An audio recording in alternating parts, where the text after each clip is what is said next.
Hey guys, welcome to another tutorial on Zeilhan. Today we have this amazing e-commerce website set up for us to work on. We're going to learn everything about how to build this website from zero to finish, basically. As a matter of fact, speaking of finish, I'm not going to bore you with the intro.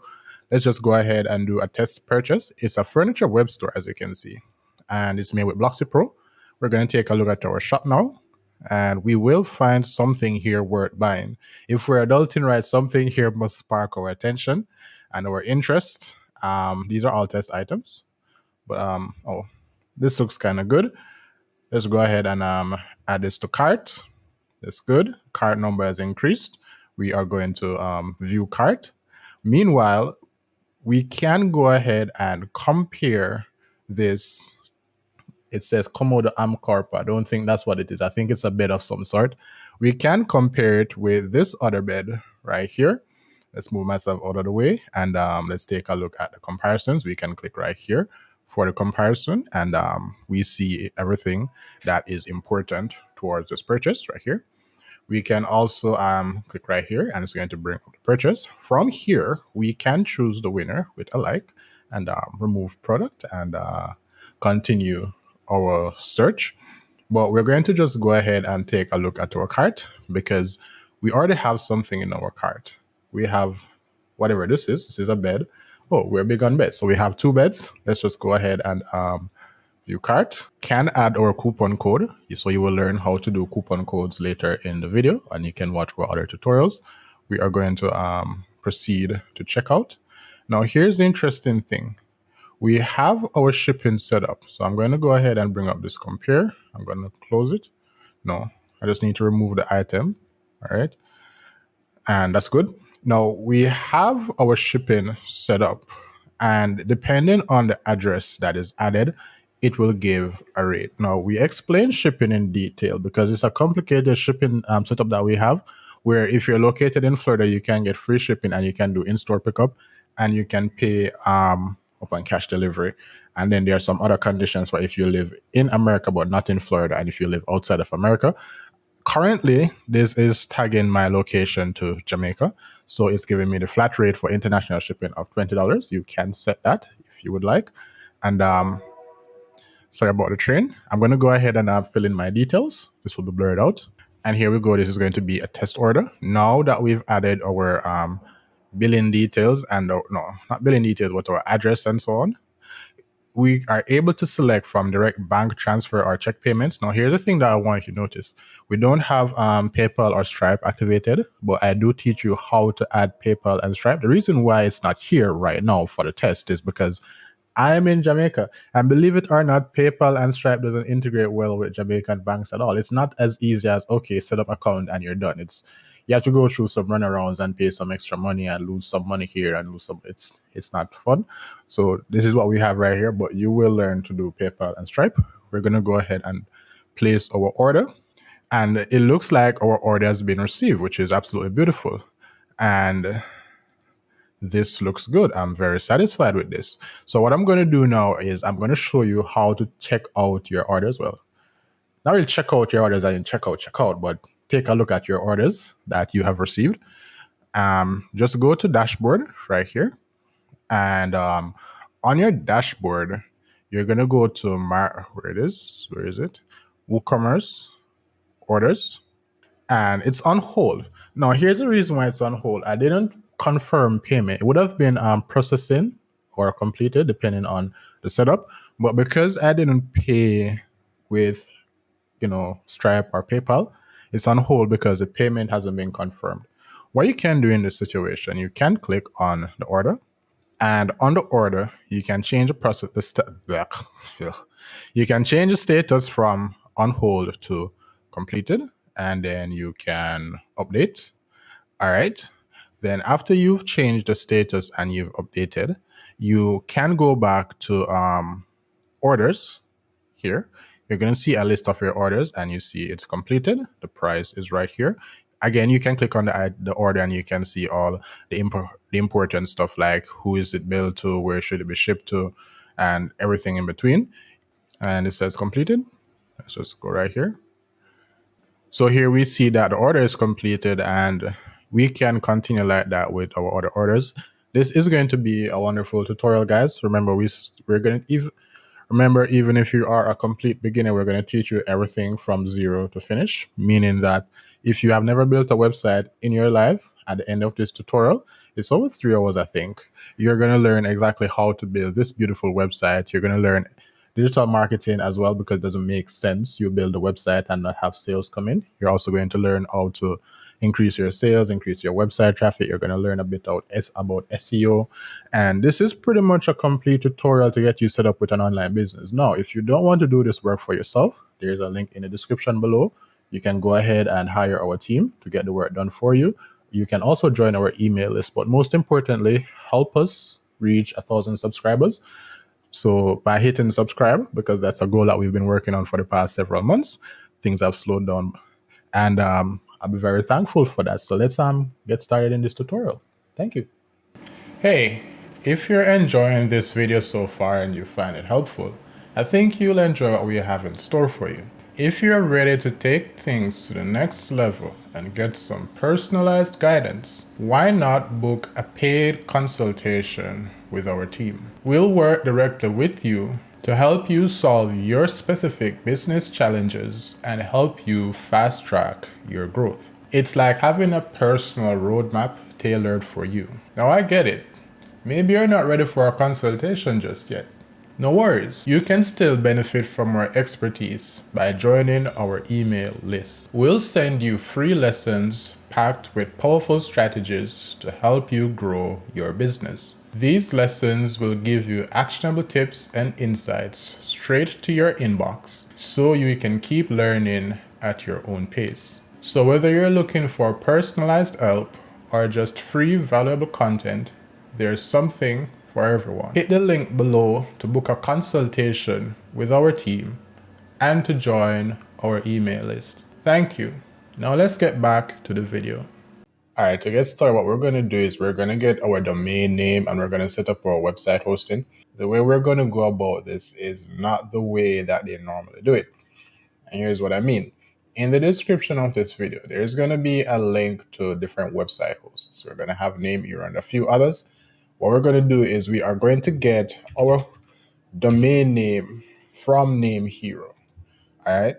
So you're going to click on the link in the description. It's going to take you to Name Hero. Hopefully you don't have to go through reCAPTCHA like I have to go through here. And then it's going to take you to Name Hero. The domain name is going to be your .com, your .co, your .org.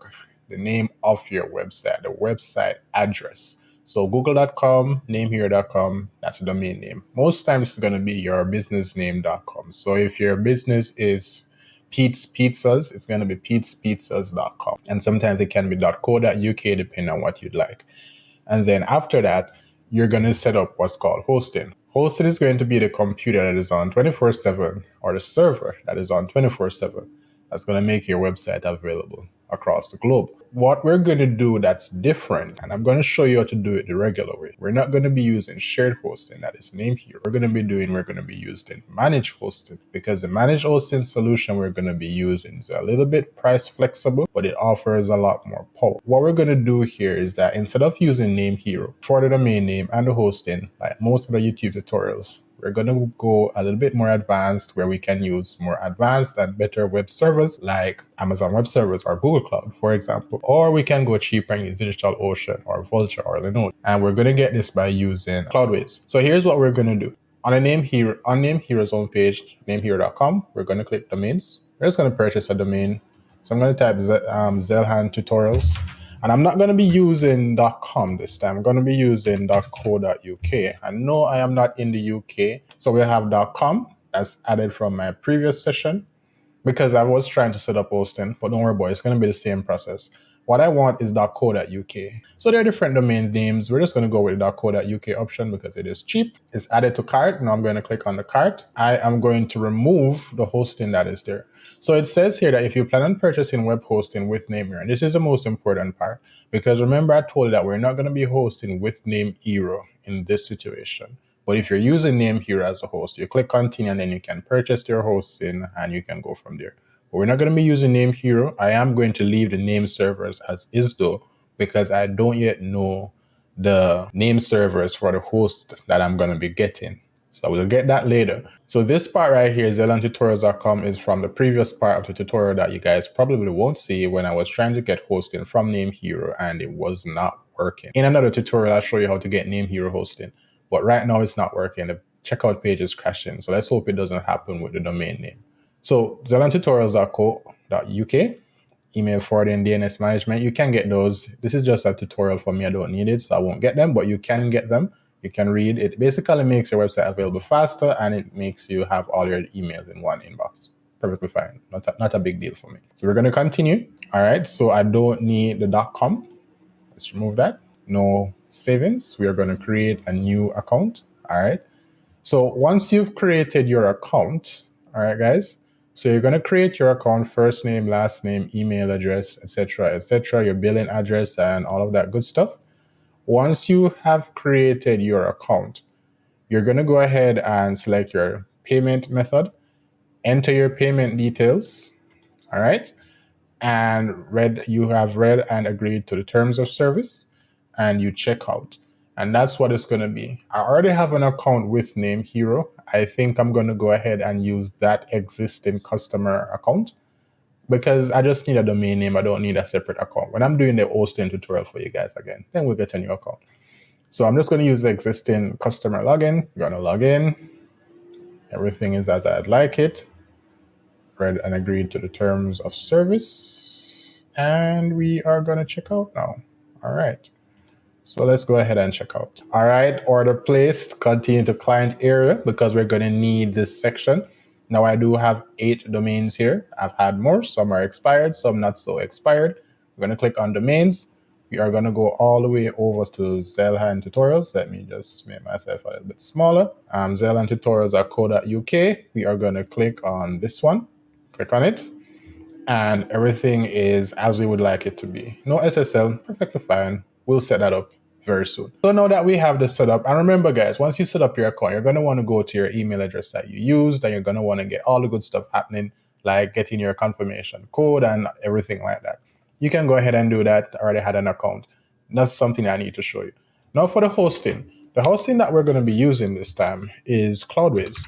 And Cloudways is it's something that I love because you can choose where you host your website, like which server. It can be Google Cloud, it can be Amazon Web Services for higher performance websites. So like my most important clients with like e-commerce platforms and so on, always AWS, always Google Cloud.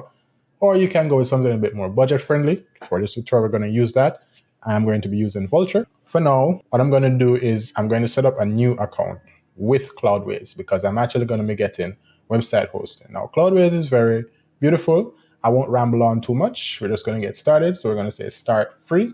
I am going to sign up with my Google account. You can just enter first name, last name, and so on. Everybody can do that. I'm not going to do that. I'm going to use the Google method. So I'm going to click continue with Google. I'm going to select the email address. I'm going to continue. All right. So now I need to set a password. I'm just going to select a strong password. I will describe myself as I'm a lot of things right now. So I'm going to say digital agency for this person. Yeah, I'm just going to say digital agency. My hosting spend is 50 to 250. I agree to the terms of service, privacy policy. I am going to continue. To activate your account, sign in. All right. So submit details.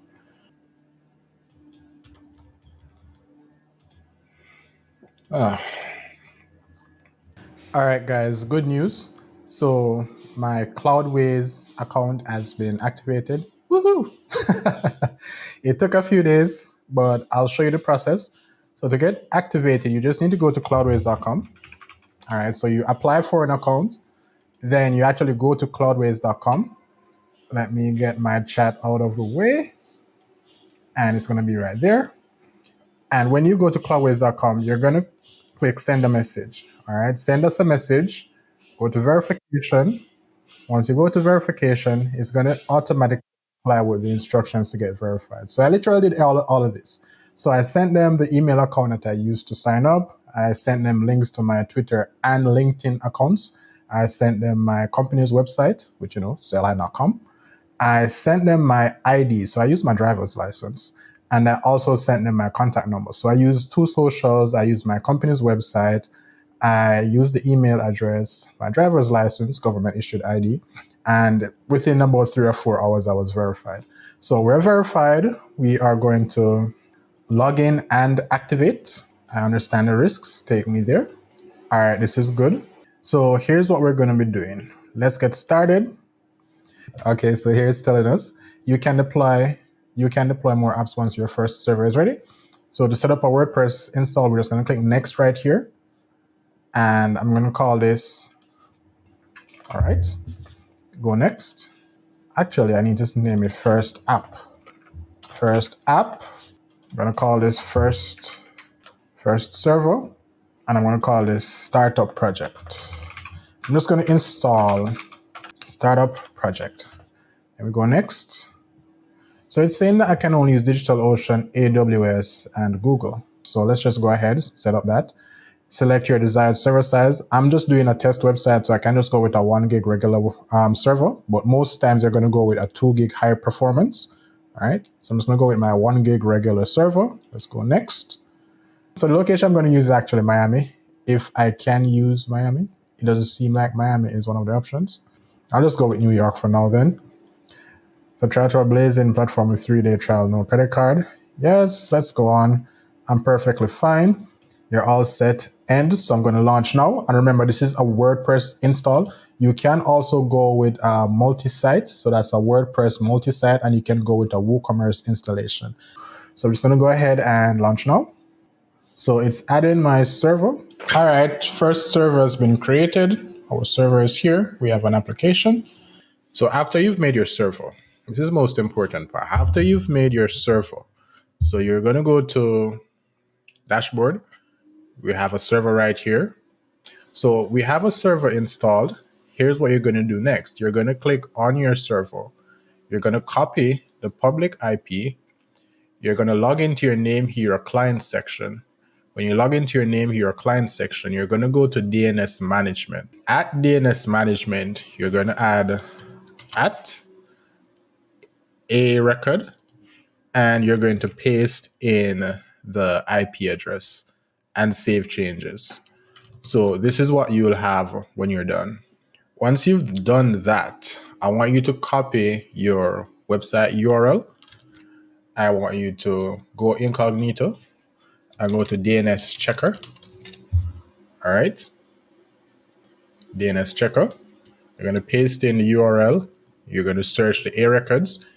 The address that you see right here should be the same address from your Cloudways IP, and it should also be the same for your A record. And what DNS checker is basically saying to you, it is telling you that, all right, your website domain is available across the globe on this server. This is the IP address for your server. This is the A record for it. And that's all you need to do. If you go to Name Hero, or you go to your public register, your DNS, or you go to your domain name register, and they don't have the option to add the A record, open a support ticket, tell them that this is the IP address for your Cloudways server. You'd like to have them added to your domain so you can use Cloudways for your domain. Once that is done, you're going to go back to Cloudways. All right. You're going to go to your first app. This is your WordPress install. You're ready to use this. So you're just going to click on this. You have two URLs right here. You're going to have the application URL. If you click here, it takes you to the actual website. And if you click here, it takes you to the admin panel. You copy the login URL and you copy the password. You're going to paste it in and you can log in. So the next thing that you're going to do after you've seen the IP, the next thing you're going to do is you're going to copy the domain name. You're going to go back to Cloudways. You're going to go to domain management. The default, the primary is going to be this long, ugly URL that you can't share with anyone. You're going to do is you're going to add domain. You're going to paste in your URL, and then you're going to add domain. After you've added the domain, it's going to appear, but it's going to be here. You're just going to right click and make primary for the actual domain. Once that is done, it still won't work because you need to have an SSL. You need to have an SSL certificate installed. So to install the SSL certificate, you're going to go to SSL certificate. Let's encrypt. You're going to use your email address. I'm just going to use one for the business, and you're going to paste in your domain, and you're going to install SSL certificate. Once the SSL certificate is installed, we're going to go to incognito. We're going to paste the URL. We're going to see if it works. And it works.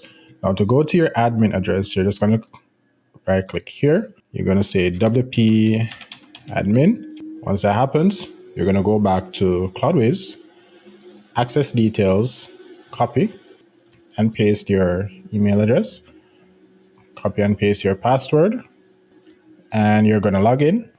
And there you go. All right. So now let's get started with the tutorial. So what we're going to do next is we're going to go to visit site. Just open in a new tab because this is our current website. And as you would realize, there isn't much happening here that we're going to be excited about. But in like the next 10 minutes or thereabout, we're going to have an amazing website ready. So to get that website ready, the first thing that we have to do is realize that it's important that whenever we put up our website visitors can find it, meaning that we need to get people on our website so we can sell to. That's the point of e-commerce, right? So what we're going to do is this process called SEO, search engine optimization. And what SEO does is basically helping your website be listed on search engines like Google for relevant search terms. So we're selling furniture. Whenever someone searches for furniture for their home on Google and they're an ideal fit, so they're in our area, we want to be displayed as a search result. So that's what we're going to work on. To do some basic SEO on our website, even before it's set up, we're going to go to settings and general. You're going to be Actually, let's not start with settings general. Instead, we're going to go to settings permalink. Settings permalink is the easiest one that's going to get the most results. And we have permalink structure. The permalink, as you can realize, is just like a URL, like google.com. All right. And I'm in Jamaica, so google.com.jm. So what we're going to do is we're going to change from day and name to post name. And post name is just a little bit more SEO friendly than day and name and the other options. Go ahead and save changes. The other thing that we're going to do is we're going to go to settings general, like we just did just now, and we're going to change our site title. The site title is going to be our company name, and then we're going to use what's called a keyword or a search term, something that our ideal customer would search in Google to find our website. We're going to use that with our business name, and that's going to give us some SEO optimization right off the bat. So we're just going to say I'm Zeilhan Furniture, so that's the name I'm going to give this business. I'm going to use a pipe. The pipe is the icon or the button above the enter key. All right, so we're going to use pipe Zeilhan Furniture, and we're going to say luxury furniture for suburban homes. So that's going to be and here we go. It's going to be high quality luxury furniture for suburban homes. And that's just going to be a search term for this particular website. You're going to have a lot more. Your SEO team, like if you work with Zeilhan, our SEO team will help you get better search terms that can be more relevant because they actually use a machine for that. And while I was talking, I did something interesting. The description or the search term, which is high quality luxury furniture for suburban homes, I copied that and I pasted in the tagline. All right. We're not gonna choose a site icon just yet. We're gonna leave everything as is. We're gonna change our time zone to where you are. I'm in Jamaica, so I'm gonna select Jamaica. And the reason why we change our time zone, guys, is whenever a sale comes on our website, we want to know when the sale occurred as it relates to our time, because that helps us with our marketing going forward. So this is something that is underrated, but it's actually very important and helpful as we go forward in the future. We're going to keep our date format as is. I like to use this time format, and I like to start my weeks on Sunday, like God intended. Going to go ahead and save changes. Now that we have our website SEO optimized, as I would put it, we can get the actual website set up, meaning that we're ready to start, meaning that we're going to be getting traffic. Let's put up a website that's we're looking at. In order to put up a website we're looking at, we're just going to go back to our blog, or we can go to Zeilhan Furniture visit site, because now that's changed from my blog to Zeilhan Furniture, which is very helpful.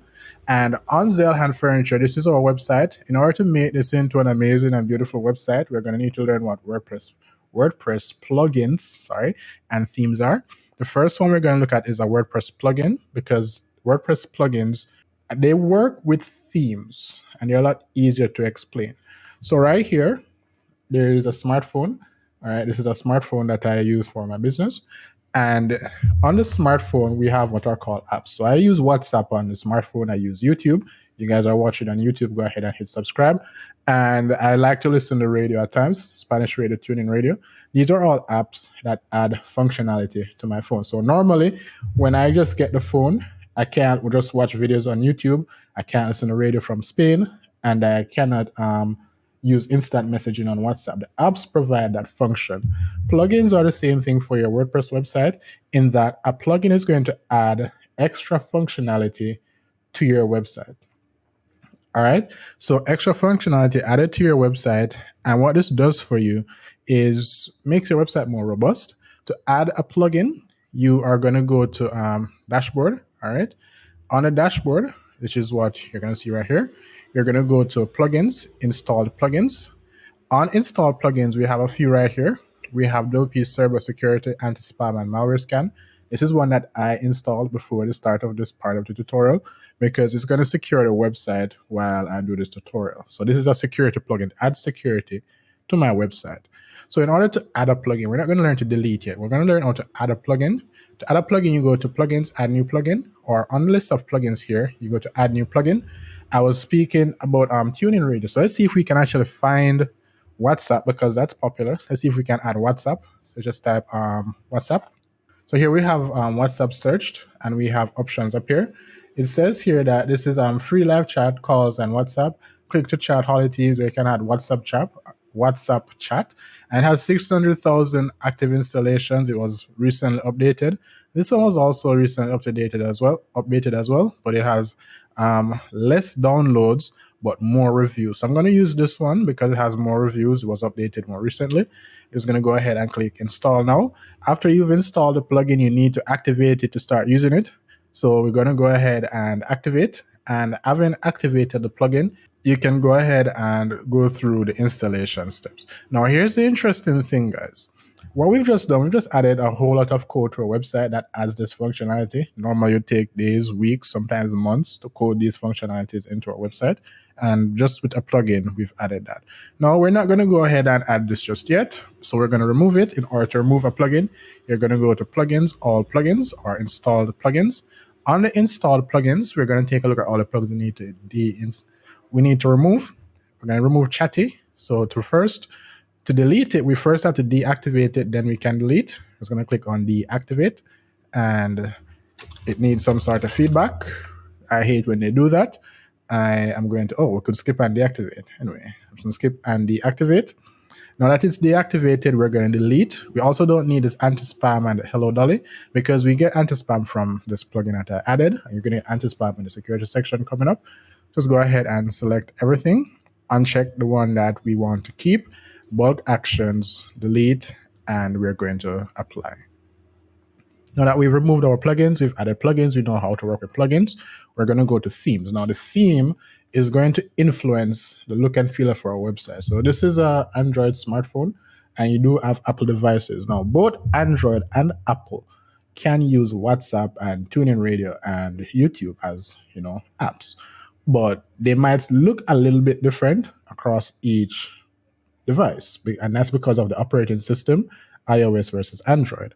The theme is going to be very similar, meaning that the theme is going to affect the appearance of your website. Now, to add and remove themes, we're going to just go ahead and go to Appearance and Themes. All right. It forms a core of how your website looks. We have the 2025 theme activated, and this is what the 2025 theme looks like. Not very exciting. We can preview the 2024 by clicking Live Preview, open in a new tab. If the 2024 theme was activated, this is what our website would look like. Or this is how it used to look with the 2024 theme. All right, so we're not going to be using this because it's not very amazing. We're going to remove all these inactive themes, keeping one theme activated. These are default WordPress themes. They're very good for stability and so on, and testing for bugs and issues, but they're not very good for making a beautiful website. Just going to click on 2023 and delete. Click on 2024 and delete. Now we're going to be adding the Blocksy theme to our website and then Blocksy Pro, because Blocksy theme is going to help us to add a beautiful website. To add a Blocksy theme, we're going to go to add new theme, search themes, and we're going to type Blocksy. Or you could go unpopular. Unpopular, we're going to scroll all the way down and we're going to find Blocksy. But if for some reason you don't see Blocksy here, you're just going to go ahead and search themes, type Blocksy. The Blocksy theme is going to appear and we are going to install. Now, after we've installed, we're going to go ahead and activate. Once we've activated, we're going to get this option here that says install Blocksy Companion. And it's going to ask why we need Blocksy Companion. It is a plugin. If you see this option, you can or you cannot go ahead and install, because this is for the free version. We're going to have to download the plugin for the paid version. But what I'm going to do is, for those of us who aren't going to be using the paid, we're going to use the free version. Go ahead and click install Blocksy Companion. If Blocksy, all right, so if this option isn't here and you want to use a free template, just go ahead and close right here. We are going to go to plugins, add new plugin. On the add new plugin, we're going to search for plugins and we're going to type Blocksy. We're going to type Blocksy. So Blocksy is here and we see Blocksy Companion. Go ahead and install now. And after you've installed, you can go ahead and activate. But because we're going to be using a premium version, we need to get Blocksy Pro. All right, now to get Blocksy Pro, in the description of this video, there's going to be a link. It's an affiliate link. If you click on it and you actually purchase Blocksy Pro, we get a commission at no extra cost to you. But what we're going to do is we're just going to go ahead and go to Blocksy. But to go to Blocksy, we're going to go to Creative Themes, right? On Creative Themes, we see right here free downloads and view starter site. We're going to go to pricing. The option that you need is just a personal annual. This is the cheapest one used on one site, and that's perfectly fine. And you just click on buy now. Once you click on buy now, it's going to ask for your credit card information, review your order, and then it's going to create an account for you and everything. After you've purchased now, you're going to go to my account. I'm going to log in. All right, I'm logged in. And you're going to go to licenses. Let me log in now. Under licenses, we see a license right here. It has 4 out of 10 activations. Now we're going to go to downloads. Under downloads, we are going to download this version and copy the license key. And then done. After we've downloaded, we're going to go back, because it says that it's Blocksy Companion Pro that we've just downloaded. All right. So we're going to go back to our website. We're going to go to plugins. By the way, guys, yes, we're going to go to plugins. We're going to go to add new plugin. This time we're not going to search, because we actually downloaded plugin elsewhere. This is not the WordPress repository. So we're going to go to upload plugin, choose file. After we've chosen the file, we are going to install now. And we are going to activate plugin. All right. After we've activated plugin, we're going to input our license key. Just paste it right here. It's going to be activated. Now it's going to be verified. We're going to activate license. I'm going to close this Blocksy window. All right, so here we are. Now what I want you to do is I want you to go ahead and visit site, open a new tab. Go right here. This is what our website looked like with the 2025 theme activated. With Blocksy Pro, this is what it looks like. You notice it's different. The content is very similar, but you can tell that it's very different, right? It's a lot easier to look at. Something about it is different. It's beautiful. So we're going to go back to Blocksy here, and Blocksy dashboard, starter sites. On starter sites, we're going to see the furniture template available. We're going to go with import, and we're going to install a child theme. We're going to go next. We're going to choose Elementor for this version, but you can use the Gutenberg builder. It's just that we're not going to teach you the Gutenberg builder in this tutorial. On Elementor, we're going to choose next. We are going to go next again, and we are going to install. So we're going to open views. So the template is installed. We're going to do view site. Just open a new tab, and we're going to do this right here and do this right here, and we can close. Now, this is what we started off with as a default theme, 2025 theme. And this is what happened after we had the Blocksy theme and Blocksy Companion. And now this is what our website looks. No, this is how our website looks. This, mind you guys, is absolutely beautiful. I love what is happening right here. Like, I have no complaints about this. The thing that I love most about the Blocksy theme, the team over at Blocksy, our creative teams, who's actually, responsible for Blocksy, they have done an amazing job with these templates. I look at this. This is absolutely stunning. This design, it's beautiful. It's effective. It's efficient. Like, it's just one of those websites that you go and it screams premium brand. I love what's happening here. And I can't recommend Blocksy enough, guys. Matter of fact, what we're going to be doing is just going to dive into the Blocksy theme and learn all the good stuff about the Blocksy theme going forward. It's actually pretty amazing, guys.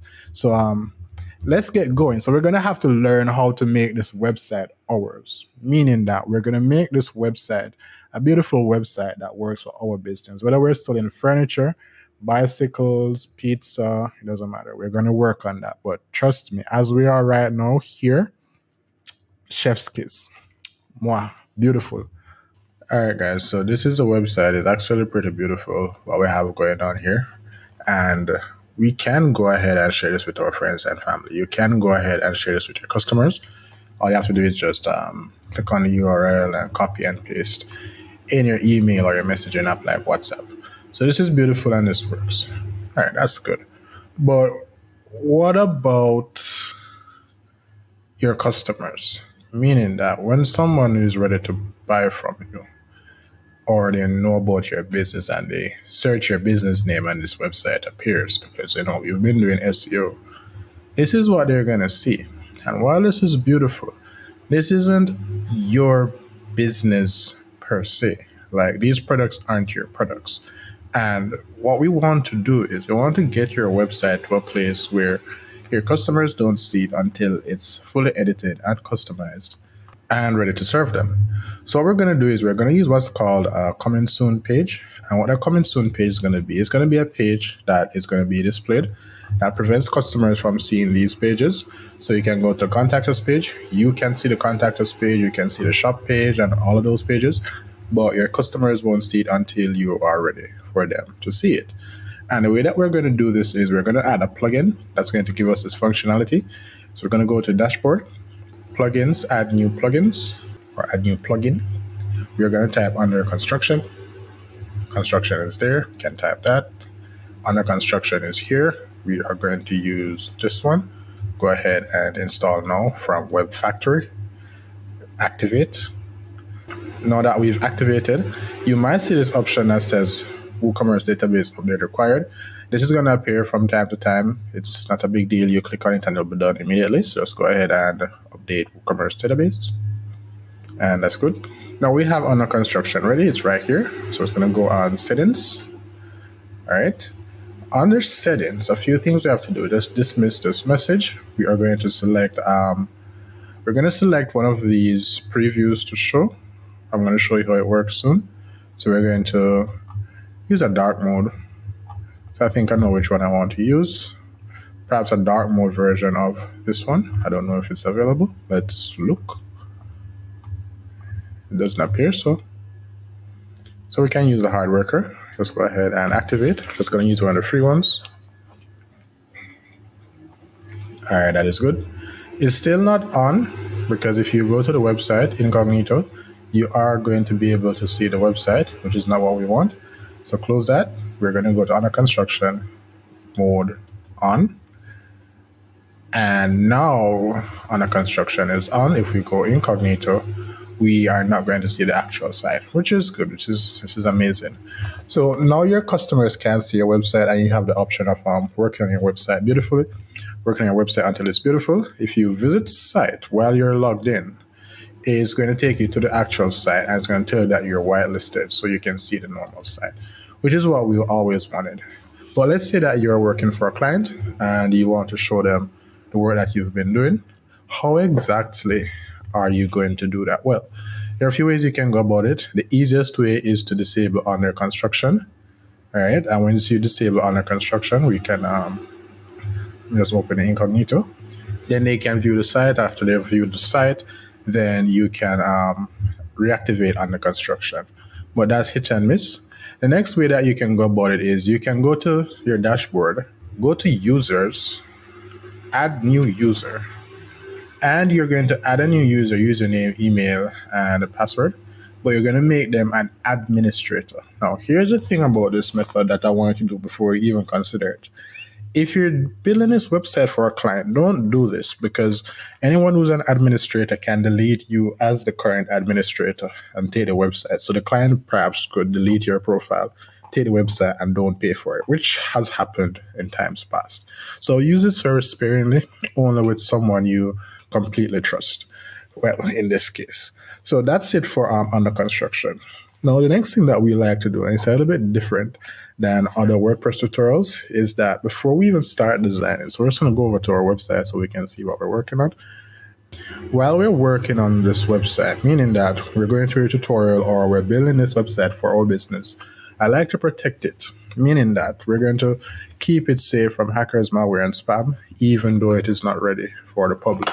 And the reason why we do this is because you don't want to spend a month or 2 months working on your website, and after a month, you realize that it's filled with spam and malware. You don't have a backup, you don't have any security, and you have to start all over again, which isn't very fun. So what we're going to do is we're going to add security plugins to this website. Let's just turn back on the construction. We're going to add security plugins to this website to protect it. So to add plugins, from what we do, we go to let's close this message. And we're going to go to dashboard. We can just go to plugins from here. So you know how to do this already. And we're going to add new plugin.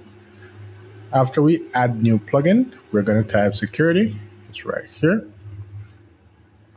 We're going to go with a few security plugins. We're going to go with Sucuri, security auditing, malware scanner, and security hardening. We're going to go with Real Simple Security. We are also going to go with Solid Security. And we're going to need to get UpdraftPlus. This one right here, 3 million active installations. We're going to get UpdraftPlus. So what are these going to do for us? These are going to protect our website in very different ways. And it will give us a website protection stack, a website security stack that's pretty much bulletproof. There's no website security that can't be hacked, or it's 100% safe. Well, you can get as safe as possible, and that's what we have right here. So now we're going to start installing these, but before we start, I want you to go to users, or go to users and profile actually, or you can click on your profile and click edit. So users profile, or click on edit on your account. You are going to grab your username, so copy. You're also going to get your password. So if you don't remember your password, just go ahead and set in your password. Copy this one, paste it somewhere safe, because somewhere during this process where we're adding the security plugins, it's going to log us out of the website, and you need to be able to log back in, assuming that you've been working through this entire tutorial without logging out. All right then. So once you have that saved, we're going to go to plugins, install the plugin. Under install plugins, the first one we're going to activate is Real Simple Security. Let's go ahead and activate that. So I'm going to select my hosting. One of my favorite hosting is Liquid Web. That's the one that I use for myself and my clients. We also like Cloudways. I don't even know if I like Cloudways. I like what they do, so you can use that. Name here is good. I'm not sure if name here is listed. If you guys hear some noise in the background, sorry about that. It's a truck passing by. Namecheap isn't there, but we do have WP Engine. So you can select your server, and then you're going to go activate SSL. You can go ahead and opt in. This might give you some very helpful information to learn how to protect your website. Just go ahead and continue. Enable all of this. I'm not going to add these plugins because we're not going to go that far. You might find them helpful. Some of them not so much, because compliance, Blocksy handles that. I believe you can create your own terms and condition pages, and burst statistics, you can have analytics. So we're not going to install those, but they might be helpful for you. And these are all pro features. So we're just going to go ahead and click finish. After we've finished, what we're going to do is we're going to go back to plugins, install plugins. The next plugin that we're going to activate is Sucuri. It is right here. Let's go ahead and click activate. Once activated, it is going to be right here, Sucuri. Let's go to settings and hardening. We are going to apply hardening to all these options. We can't apply hardening for the website firewall protection because, as you are going to realize, we click on it, it's going to say premium. So this is a premium service, right? So my clients and I enjoy these premium services because I do have an agreement with Sucuri to protect my and my clients' websites. But if you want to get this service, I think it's like $20 a month. It's not very expensive at all. You can go ahead, head over to Sucuri, all right? And on Sucuri, you can ask for Stephen Johnston. So Stephen Johnston is this cool guy that I've been working with at Sucuri for the past almost 4 years, actually. Really amazing guy. He'll help you get set up. He'll answer all your questions. Very cool guy, not very salesy, so you'll have a good time speaking with him. But for the other options, we're just going to go ahead and apply hardening. We're going to do the secret keys updater last. Let's go ahead and apply hardening.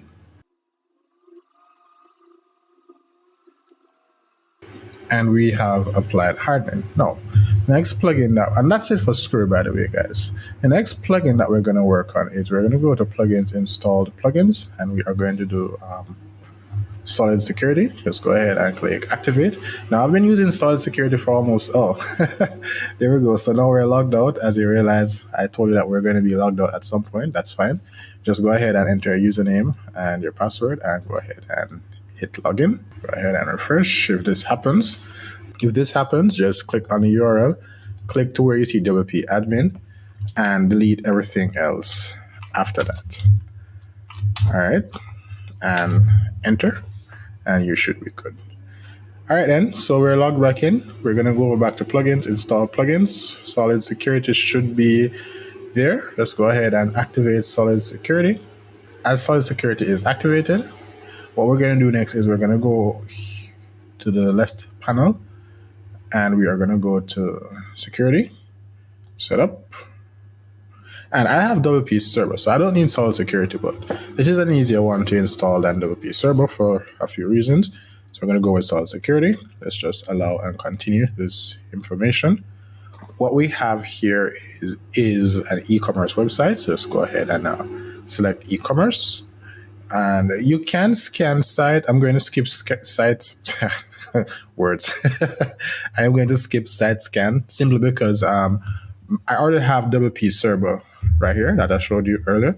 I already have that installed. It's not going to allow solid security to scan because it's going to be like, hey, who are you? I'm protecting this website already. Back off. So you can go ahead and scan your site, but I won't do it because it won't work for my setup. For your setup, it will work.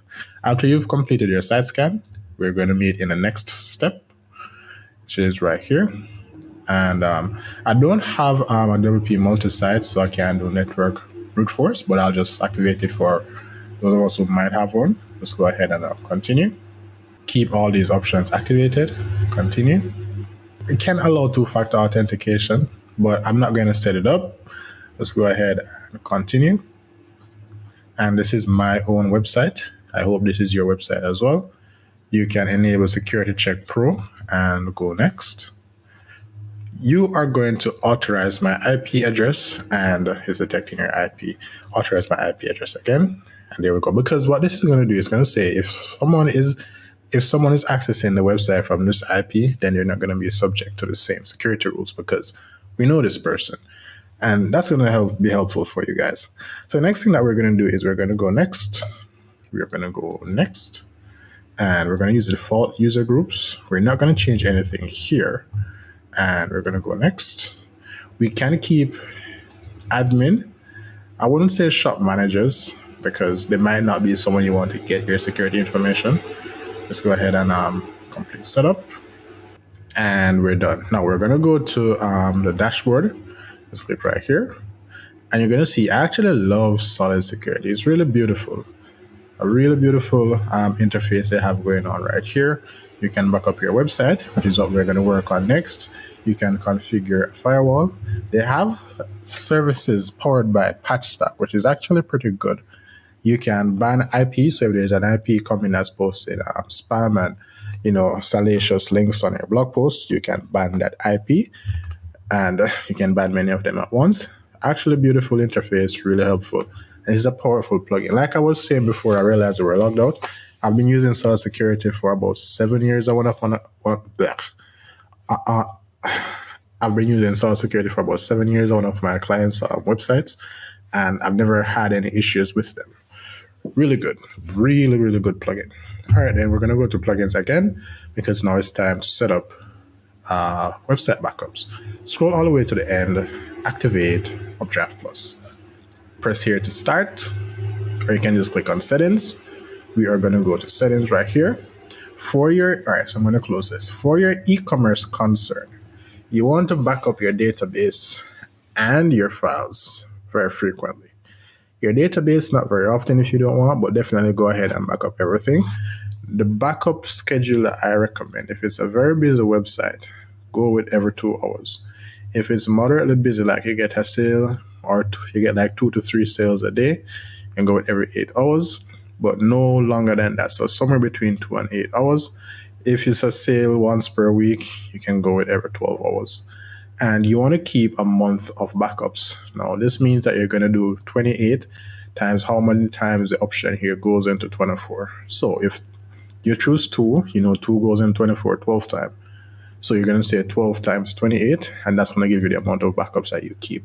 Because you want to set it up so that it's your first line of defense against hacks and spam and malware, meaning that if you realize your website was hacked or there's an issue in your website, you don't want to go too far back and potentially lose purchase orders and invoices and so on that occurred during the time when the issue was there.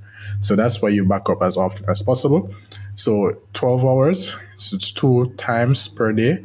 So it'll be 2 times 28, which would have been 56. And if it's 4 hours, then 4 goes into 24 6 times, and it's going to be 6 times 28, which is, I believe, is 104. 6 times 28 is what I said, right? That's going to be 6, 8, 48, 616, 410. It's going to be 108. All right, then. So you can go ahead and do that. But for me, in this tutorial, I'm going to just do manual. And I'm going to keep 2 backups just because it's a tutorial. But for you guys, do every 2 hours or every 4 hours, multiply the amount. So divide 24 by the number that you choose here and multiply that by 28. And that's how many backups you're going to keep. We're going to save ours to Google Drive. And we're going to go ahead and save changes. Now we're going to log into Google Drive. Complete setup. And we're going to back up now.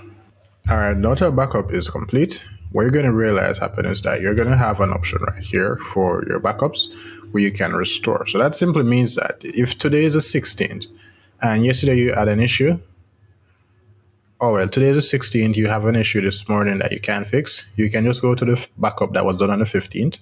Well, provided you have a 15th backup, and you can click restore and you can go back.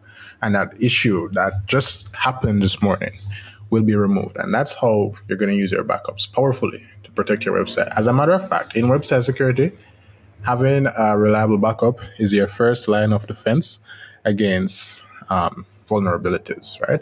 And recovery from disasters and so on. Now we're going to go back to our site because there are a few things that we're going to do next. First is we're going to learn how to change our logo, change our site icon.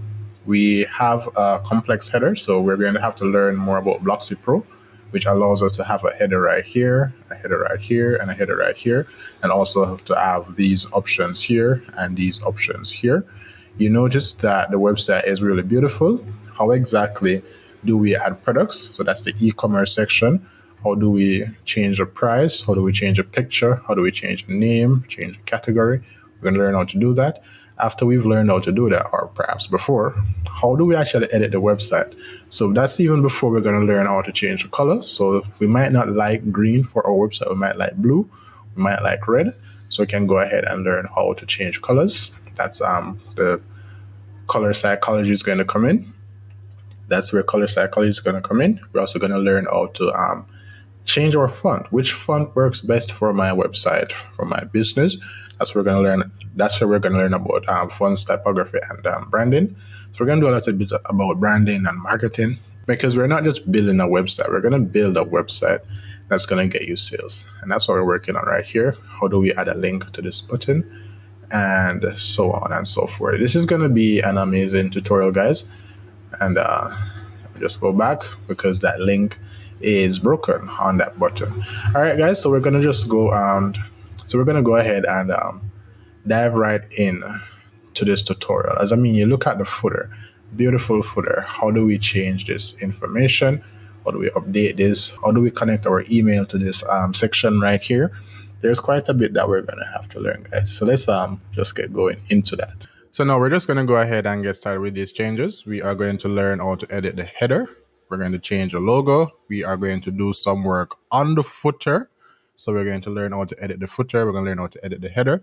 We're also going to learn typography, like we mentioned. We're going to learn color psychology. And then once that is done, we're going to learn how to edit the website. Then we're going to learn how to make different types of products. And then we're going to do a trial sale, purchase, sale. We're going to try buying from ourselves that we're selling. All right, whatever. All right, then, so let's get going. To edit the header, there are a few ways you can go about it. From this page, you can go to customize. If you are not going to be here, if you're on the dashboard, so just go back to the dashboard. Here is how you would do that. From the dashboard, we're going to go to appearance and we're going to go to customize. Then we're going to, a few ways we can do this. To change the logo, we can just click on these three dots, but we're not going to change that yet. The first thing we're going to change is a site icon, which is, you see this W right here? This is the WordPress logo. To change that, we're going to go to site identity all the way at the bottom. At site identity, we're going to select site icon. We don't have our logos uploaded just yet, so we're going to upload our files. Now our files are being uploaded. And I noticed that every time the window appears, like the window to upload something appears, I get off screen. I don't know why that happens. I think it's a Google Chrome issue, but so if I go off screen at times, guys, that's just what happened. I just haven't realized that it's happened. Anyway, we're going to select this option for our site icon and select. We're going to crop image. We haven't made any changes, just leave it as is. And you notice that it's changed from the W to our site icon. Go ahead and publish these changes.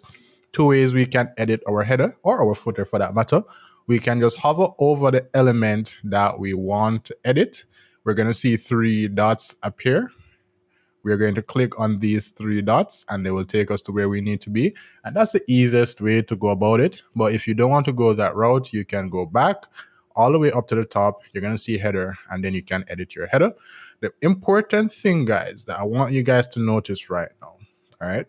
We have a panel that appeared down here. It has three rows. We have a top row, a main row, and a bottom row. All right. Within these three rows, we have a few things on display. We have menu 3 to the left of the top row. We can move that to the center, and you're going to see this change to here. And there we go. So we can move things around. Socials are right here on the right side. We can move those over to the left. And there we go.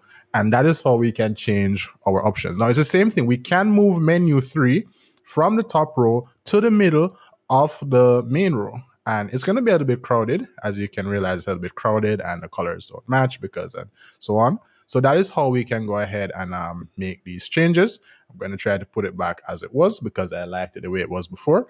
We can go ahead and add information, or well, elements from the left panel here. So we can add another button. And the beautiful thing about this, so we're using Blocksy Pro. Blocksy Pro is the one that allows us to have so many things in the header. The free version doesn't allow this, but you can go ahead and use the free version and get an awesome e-commerce website all the same.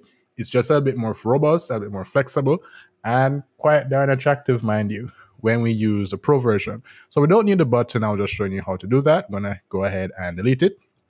To remove or change our logo, let's just hover over the logo right here. It says furniture right out of the box. And just click on these three dots. It's going to bring up the logo right here. Let's just click on that. And we're going to select a logo. I don't know if the purple logo is the best one to use or the colored logo. It actually works pretty well. We can select a sticky state logo. So I'm going to use a black logo for the sticky state logo. And that will add some contrast. You're going to see right here. So sticky state is whenever we scroll down the page, the header right here, the main row is going to become sticky. You're going to notice that the logo changed from this colored version to the black one. So let's go ahead and do that. All right, sticky state is black. All right, that's good. And the sticky state actually has the top row and the main row. We can also add the bottom row, but I think that's perfectly fine as it is. We can change our search options. Just go ahead and hover over it and click on this option. Can do some changes to our search. We can change the design and the look. Not going to do too much of that as it is. Let's go ahead and publish the changes. We can change our menu. We can also change these icons. I don't want to change these icons though because they're very helpful as they are. All right. We can also change. So we have a menu right here, and this menu is a default menu. We can change it to the footer menu. Not going to be very helpful, but we can do that. And the default menu looks most attractive. It's pretty much set up for this use right here. And we're going to teach you how to edit these menus very soon. So that is it in terms of editing the header. Go ahead and publish. To edit the footer, you can go back and click on footer, or you can scroll all the way down to the footer and you can hover over any of these options and you can click on edit. Notice that we have the same section here. I move myself out of the way because there's a lot more happening in the footer. The very last row, we have the bottom row. We're going to have the copyright right here. We're going to have some social icons, which is this. And we're going to have the footer menu one, which is this. Now, I'm going to change the copyright. Just go ahead and hover over it. Click on these three dots. Copyright current here. And we're going to say Zeilhan Systems Limited. Tutorial by Zeilhan. We're going to add a link. And we're going to edit and option and open link in new tab and update. All right, that is good. We can option hover over, and just like Microsoft Word, we can bold. We can also change the color of this text to, I guess a solid black would be a strong color to use right here. And we can go design. The font color is their initial, the link initial, but the hover is going to be, we don't need to change it because we're going to do the color psychology afterwards. All right, so I'm not going to do too many changes on that. We do like our socials. So we have socials in the header and we have socials in the footer. To change the link, so to add the links and add socials, you can just hover over and click on these buttons. We're on YouTube. Go ahead and hit subscribe, guys. Help us on our journey to 1,000 subscribers. We're just going to scroll all the way down to YouTube and we're going to add YouTube and hit the plus. YouTube is going to get added. I'm going to put YouTube as our first option, X as our second option, Facebook, Instagram, LinkedIn, and we are going to remove Medium. And there we go. Go ahead and publish these changes. Changes have been saved. It's the same thing. Now, here's the interesting thing. We can add links. So to add the social links, just click on this option right here. And then it's going to take us to the place where we add the different links for all our different socials, which is good. Now that we've done that, we're going to just assume that we're finished with the bottom row of the footer. To edit these sections, we're going to go ahead and just click on edit for this overall section. We have widget area 1, 2, 3, and 4. We can edit these now. With the categories, we don't need uncategorized there. That's something we can work on in the future, or we can remove a category. That's going to be in the e-commerce section of this tutorial. We'll get there. For our useful links, we can click on edit.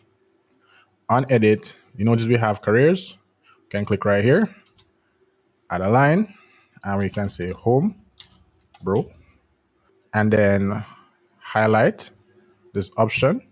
There it is, home, bro. I like this option, and then just click on home. All right, hold on, guys. So I just need home to be here. I'm not getting the link for home. So I'll just copy the URL from here, copy, and paste, and that's good. So now we can hover over and you notice that there are links to all of these. If we click on newsletter, there is a link to, it's a hash. It doesn't lead somewhere, but it's acting like there's a link right there. It's the same thing with account and about company. We can go ahead and edit those information. We have this information here, address, phone, and opening hours. It's the same in the header as well, address and phone. To edit in the header and in the footer, you just hover over the element and you click on this, and you can go ahead and just do that. I'm going to put a number here, 455. It's the same thing if we were doing it in the footer. Scroll all the way to the footer. You don't have to, go back to footer and all of that.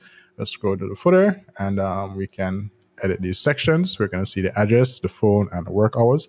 You can go ahead and edit these options as you like, publish these changes. Get in touch with us. So let's go ahead and click on this. It says get in touch with us, and it's dummy text. What I think would be very helpful here is if we added email opt-in. So it says right here to opt in to our email. I like when this section for email opt-in is part of our footer. But if you notice something, we can't edit this option because it's not part of our footer. We can edit this option because these are part of our footer. So in the later parts of this tutorial, we're going to learn how to edit this section, and we can add it to different parts of our website. So that's it for the header and the footer. Now we're going to learn this beautiful thing called color psychology. And what color psychology is, it's basically saying to you that the colors that you use influence the emotions that you have, and you know that the emotions you have are going to influence your purchasing decision. So I'm going to go back. I'm going to go back again, go to colors, and here we are. Now we have a global color palette right here. Just going to publish these changes, keep them as is, because we're not going to make any groundbreaking changes that we're going to save.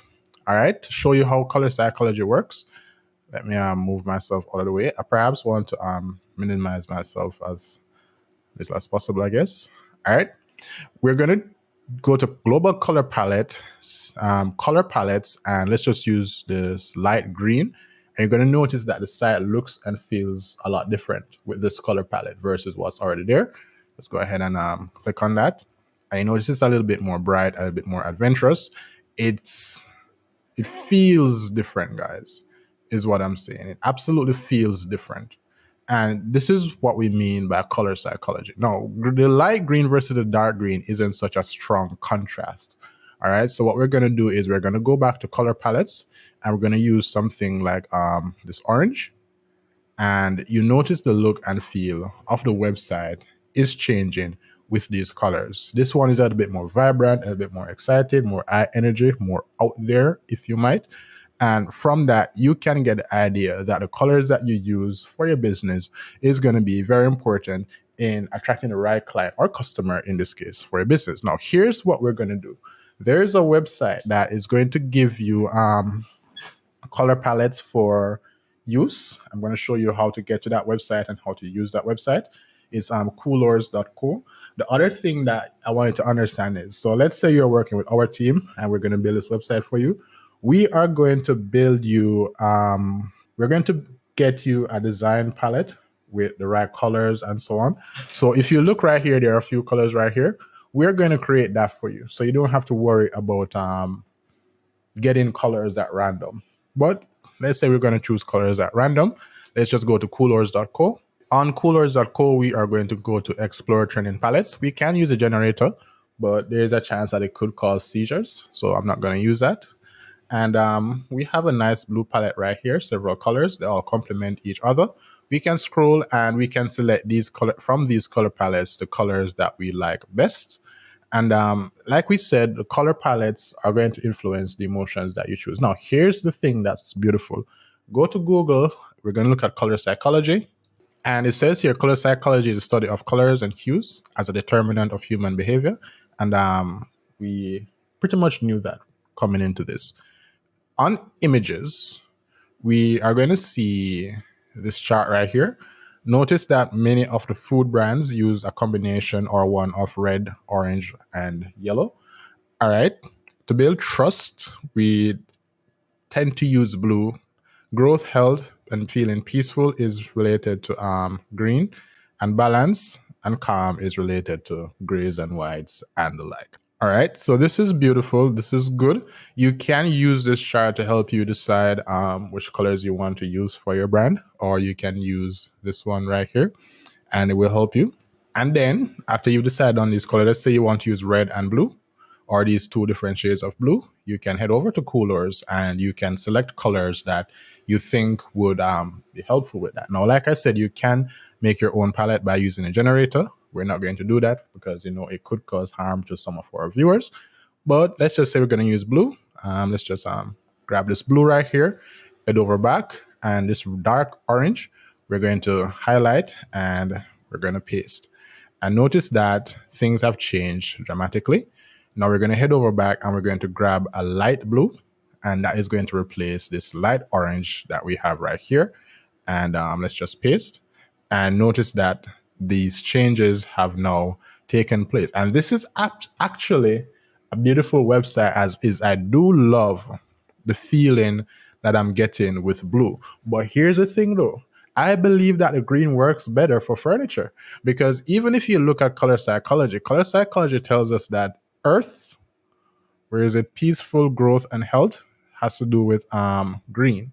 And wood, plants make furniture. So I think the green works best.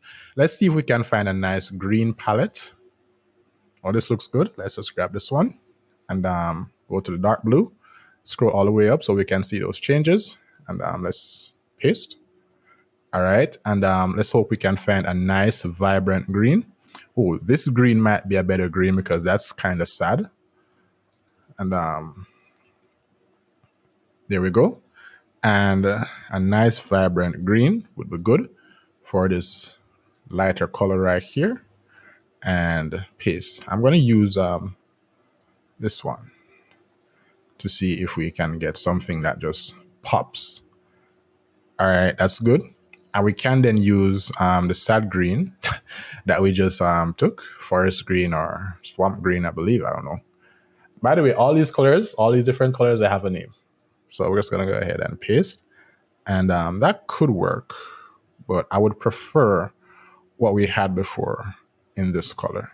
And you notice that it's starting to take up a lot of time, which is why you want to have your color palette ready before you set out to go ahead and change these colors, because you could spend a lot of time trying to mix and match and to get things to work.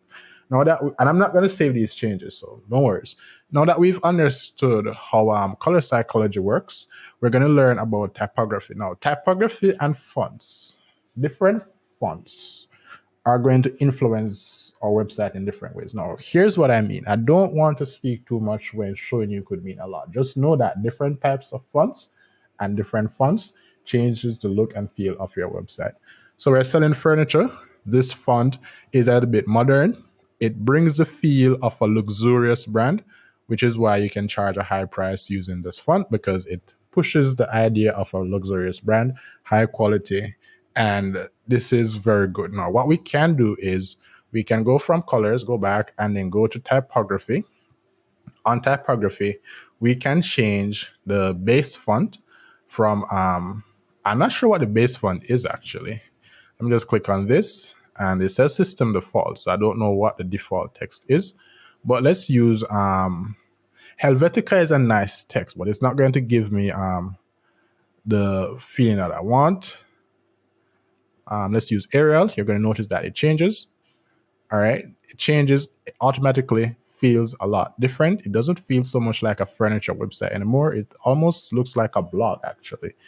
And Verdana is going to give us a different look and feel as well. I do like the Verdana here. This is actually very nice, very sleek, very comfortable on the eyes. Trebuchet is another one that we can use. This looks a lot more like a premium brand with the serifs. So serifs are these edges and so on that we see right here. And sans serif is without these edges and tips. It's from typing and so on. So when they're typing, serif fonts made it easier to read a lot faster because it helped to distinguish the letters a lot better. But we're going to go back to our default because I like what we had before. Like I said, guys, the team over at Creative Themes that made the Blocksy team and the starter sites, they just do an absolutely amazing job. Like, absolutely amazing job. All right, then. So we're good with everything that we're doing here. Absolutely beautiful. We love what's going on here. So we are going to not going to publish these changes. I'm going to leave them as is, simply because I want to go with the default setup. What we're going to do now is we just looked at the global fonts and the global colors. We're going to take a look at the Elementor fonts and Elementor colors, which is leading us into editing the website. Because the thing about it, guys, we could go ahead and start editing the website, but without the proper fonts and colors, you're going to do double work, because sometimes the design that you do doesn't work well with the color and font that you've chosen based on what you had in your mind's eye. So you're going to go ahead and set your colors, set your fonts. Then we're going to edit the website, which is what we're doing now. I'm just going to close and we're not going to save. All right. So just go ahead and navigate away because the changes are not going to be saved. We're going to head over to visit site. On visit site, here we are. We have everything as is, default and all of that. And it's not even a green. It's more of a bluish green that we have right here, which is a nice blend actually. So we're going to edit with Elementor to take a look at our Elementor fonts and Elementor colors. So go ahead and click edit with Elementor. I'm going to close everything to the right. Sorry about that, I was scratching my neck. We have to recreate kit. So just click on recreate kit and recreate kit right here and save changes. Then close and refresh. All right, that's good. Now here is the Elementor page builder. But before we actually start editing the template, learn how to build a website, what we're going to do is we are going to go to settings. We're going to go to global colors. And here we have a list of our global colors. Now, let me show you where these colors are going to appear. These colors are going to appear on the Elementor page builder. Let me just close it. Save and leave. I didn't make any changes, so I guess we should be fine. All right, then. So to edit an element on the page, you can just hover over it, right-click, edit button, if it's a button, or edit text, if it's a text. Just going to go ahead and edit button. And on style, you can change the color. So let's go to color right here. And here we're going to see the 4 colors that were on Elementor. Now we can add more colors to Elementor. I'm going to show you how to do that right away. But notice that the theme colors are here, which means that the moment you set the theme colors from the dashboard where we just were at with the global colors, you can just use them again right here. Because notice we can just change this to black and it's going to change to black. Or we can change this to full white and it's going to change to white. Or if we just change the background is going to be a little bit easier to change. To see the changes, we can change to white. We can change to the accent, which is from Elementor, and so on. We can then go back to our site preferences, and I'm going to show you how to add colors to Elementor. I'm going to go back to coolers. On coolers, we are going to grab just 2 colors. I'm going to grab this orange. Let's click right here. Go over global colors from Elementor, our accent. Just going to click on it, and we are going to paste. And notice that the accent is changed. That's one way to do it. We can just edit these elements here by clicking on it and pasting the change. And we can go right here and say add color, say accent 2, click on the dot, and we can paste right here. The other way that you can do it, which I don't normally do it like that, but it's also a way that you can do it. You can just click on add color, click here, and you can move across the spectrum as you like, and you can get colors. All right, so there are different ways and means you can go about it. If you want to delete a color, just hover here and delete global color. Go ahead and delete, and go ahead and save and leave. After you've saved and left, here's what you can do. You can now use those colors from Elementor. So you can use those colors from Elementor. Just edit button, and you notice that it's changed from the global color because we changed it in Elementor. Edit button, go to our hover, and the background, we're gonna go with this green. All right, and the normal, we're gonna change because there are no color there. Oh, there it is now. We're gonna change to this, and notice the change. So we don't need these colors and so on, but it's a good example. So I'm just gonna go ahead and set it to what it should be. I believe that's it. And the hover should be white with black text, white with black text. All right. Now, I just noticed that we don't have a full black on our font right here. So I'm just going to go to site settings and I'm going to add a full black because we do need a full black to make our design beautiful. And then we're going to learn about global colors. We can just do that right there. And we can say full black because that's what I called it. Then we can go back and save and go to global fonts. In much the same way we can change our fonts. I don't like to do too many changes right here. So the font we're using is Roboto and Roboto Slab. We can go ahead and change these fonts. I don't like to do too many changes because, more fonts on your website makes your website slower, and it also makes your website more messier code, I guess. All right, then. So we can just go ahead and close, and we're going to save and leave because, we have to save. And we're good now. So the next thing that so we've learned how to edit the site icon. We've learned how to edit the logo. We've learned to edit the header. We learned to edit the footer. We've learned about global colors, global typography, color psychology, Elementor colors, Elementor typography. We've learned 9 things in the past 30 minutes or so. The next thing that we're going to learn is how to edit the actual website template. So, edit it so we can change the content. So we can change from, let's say, whatever this text is to something a little bit more friendly. So we're going to change it literally something a little bit more friendly by just hovering over it and edit with text editor and clicking here on the text editor and typing it. And that can be our change. We can click on this icon right here, which is going to automatically, let's close that, automatically show the changes that we made to our website. So it's going to bring up our window right there. It's a little bit slow as here. It's sorting itself out, guys. All right, there we go. And it says pop-up blocked, which is crazy. Anyway, we'll just leave that as is because we're going to get into it right now. So let's publish. We're going to publish this change right here. And it's loading. Publish. All right, there we go. Now we can click on the eye. It's going to show the changes. There it is. And important to note, guys, is that we haven't written a single, sorry about that. Important to note, guys, is we haven't written a single line of code. So we're going to get into editing this template now, and then we're going to learn how to edit the products. And maybe we throw some AI chat GPT content creation into it as well. Let's see where this takes us. So let's start editing this template. Editing a website with Elementor is very easy.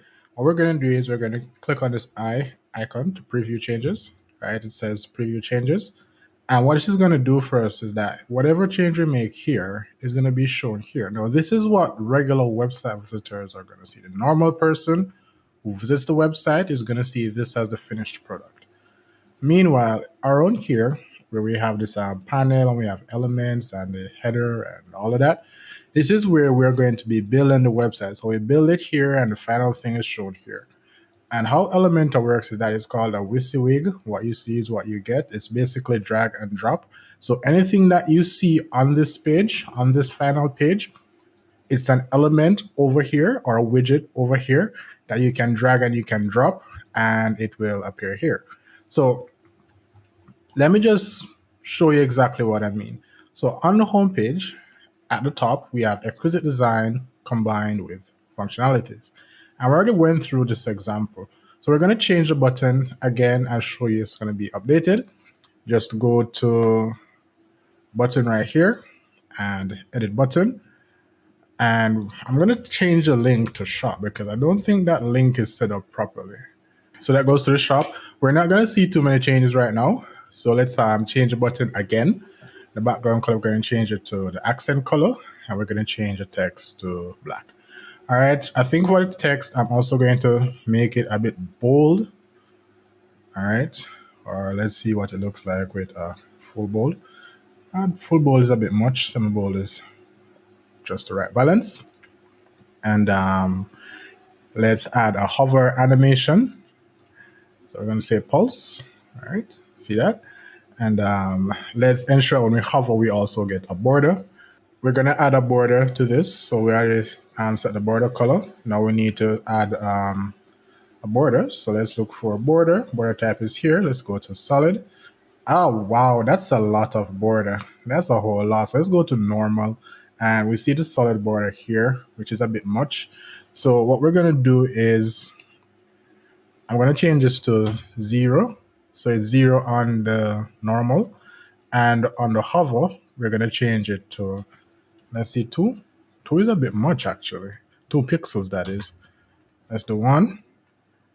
So on the hover, it seems like on the hover, it has to be different.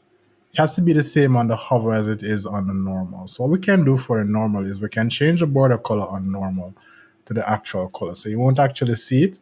And then when you hover, you're going to actually see it right here. And let's publish changes. When I click publish, you're going to notice that this is going to reload. So just look here while I click refresh, and it's going to show, oh, it's already showing the changes. That's crazy. Let's go ahead and publish, and it's going to reload and you'll see the changes. So it's updated by itself, like we said, and that's how it works. Now, the thing about it is that wherever you see an element, you want to add an element, you're first going to add it to what's called a container, which is the section here. You see this plus appear everywhere. And if you go to the bottom of the page, you're going to see the area to add another container. Within the container, you can add what's called a flex box or a grid. They're both containers. Within the flex box, we'll take a look at grids later. Within the flex box, you can add this type or this type. The arrow just shows that whatever element you add or whatever widget you add to this type of flex box is going to be displayed in this direction. It's going to be added in this direction versus this direction. Meaning that if you click here, you can go back and add an element. If you add a header element, it's going to be there. But because the direction was up, down, you're going to notice that if you add an image, it's going to go beneath it. And I like to add a button after this. It's also going to go beneath it.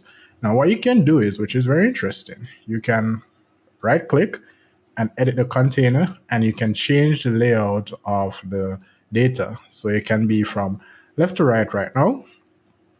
And you notice that everything is left to right instead of top to bottom. And you can change it back as well. So let's go top to bottom and so on. This is also where you can change the style. You can do something in the background, like add an image. Let's just grab something here that's going to stand out. All right, so it's right there. In the image itself, you can click on image, choose an image. Let's add this fine gentleman. And there you go. So this is not a very attractive website as is, but it does explain how Elementor works. The other thing that I wanted to mention is that within a container, you can add another container. So notice that all the elements are top down. You can add another container right here. And this one is going to be left to right. And within this, you can add another header, which is right there. You can add another image, which let's add a video this time. Sure, why not? You can add a video, and you can add a text editor. And as you notice, they're going to be beside each other. Notice that all the elements that we've had get added here in the structure widget, which helps us to navigate around quite easily. So we're not going to keep this, but we're going to delete it. And we're going to take a look at what's a grid. A grid is just a flex box with predefined layouts. That's how I like to think of it most times. So if we use this, we're going to have 3 rows, 1, 2, 3 rows. No, 1, 2 rows and 1, 2, 3 columns. You can go ahead and change the number of rows and columns, and you're going to see it added here. And whenever you add a widget, it's going to be added in that specific order. You can't skip to another row until you've done what you said you're going to do, and so on and so forth. So that's how this works. And notice that we are in another row at this time. So everything that you see here on the home page is done by doing that. Now, it seems complicated, so I'm going to refresh. No, I don't need to refresh. Just need to delete this area because we're not going to keep it. It might seem complicated right now, but all you need to do at this stage is change your header, and we're going to change this to Blocksy Pro, Blocksy Pro Elementor WordPress tutorial. Blocksy Pro. All right, so we have Blocksy Pro, Elementor, and WordPress e-commerce tutorial. So we add the E right here. We're going to go to style. We're going to go to typography, and let's reduce the size just a bit. And this looks good. We can do it, make it a little bit smaller, but I like, it looks better smaller actually.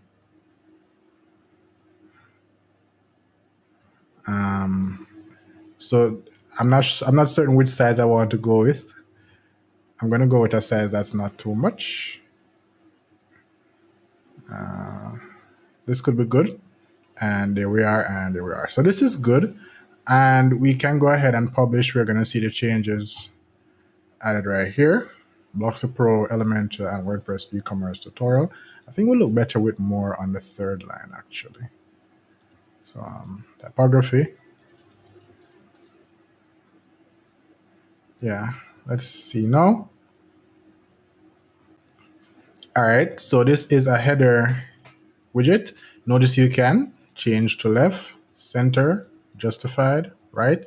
You can do much like Microsoft Word where you can change the size, you can change the weight, you can change the transformation, or you can make it capitalized or uppercase if you want everything in caps, and you can line art decoration with a strike through or a line through as I call it here. So many things that you can do that normally you would do in a Microsoft Word just to format your widgets. Just going to go ahead and reload because I don't want to keep those changes that I made. Just was just showing you how the widgets work.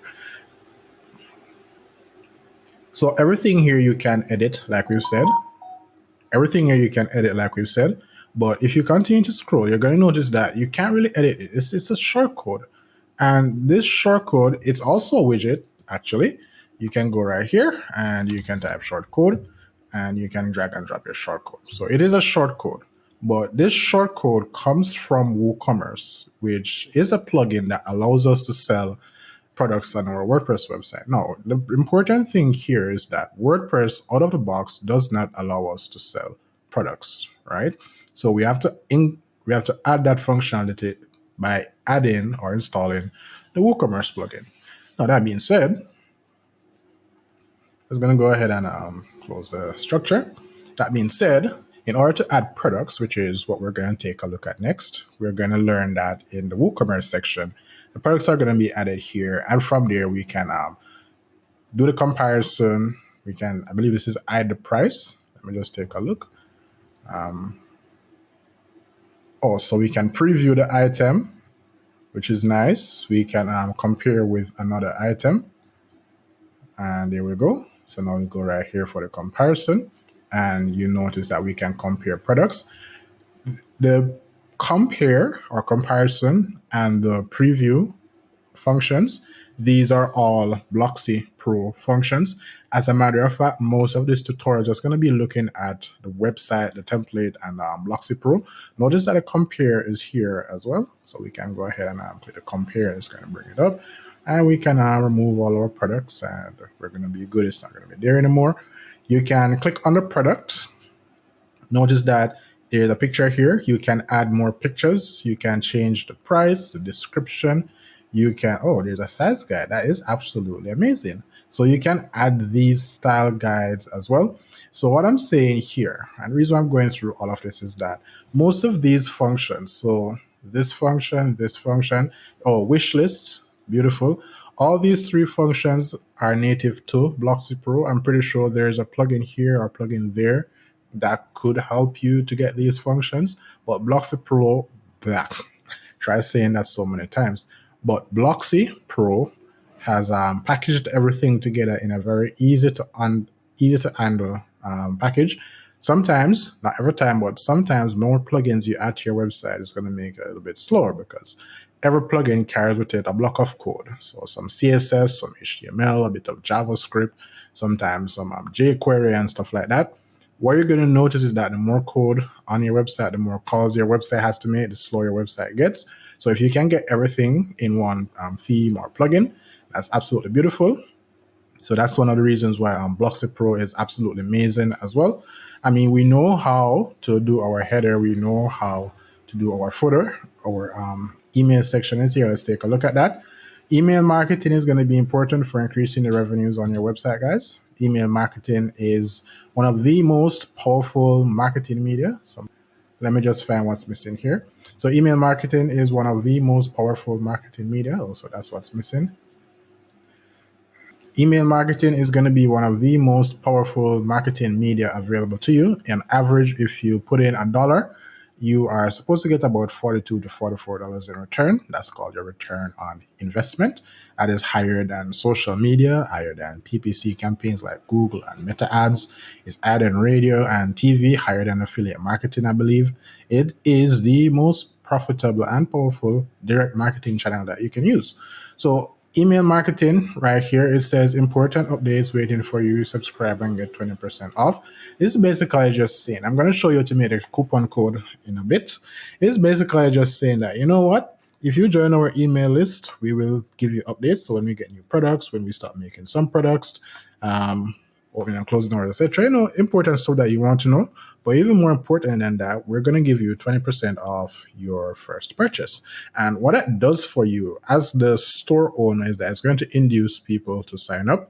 The person who signs up, they are going to get 20% off their order, meaning that it's going to help you to sell more, and it's going to help the person who wants to buy to actually buy. So this is very good lead generation practice.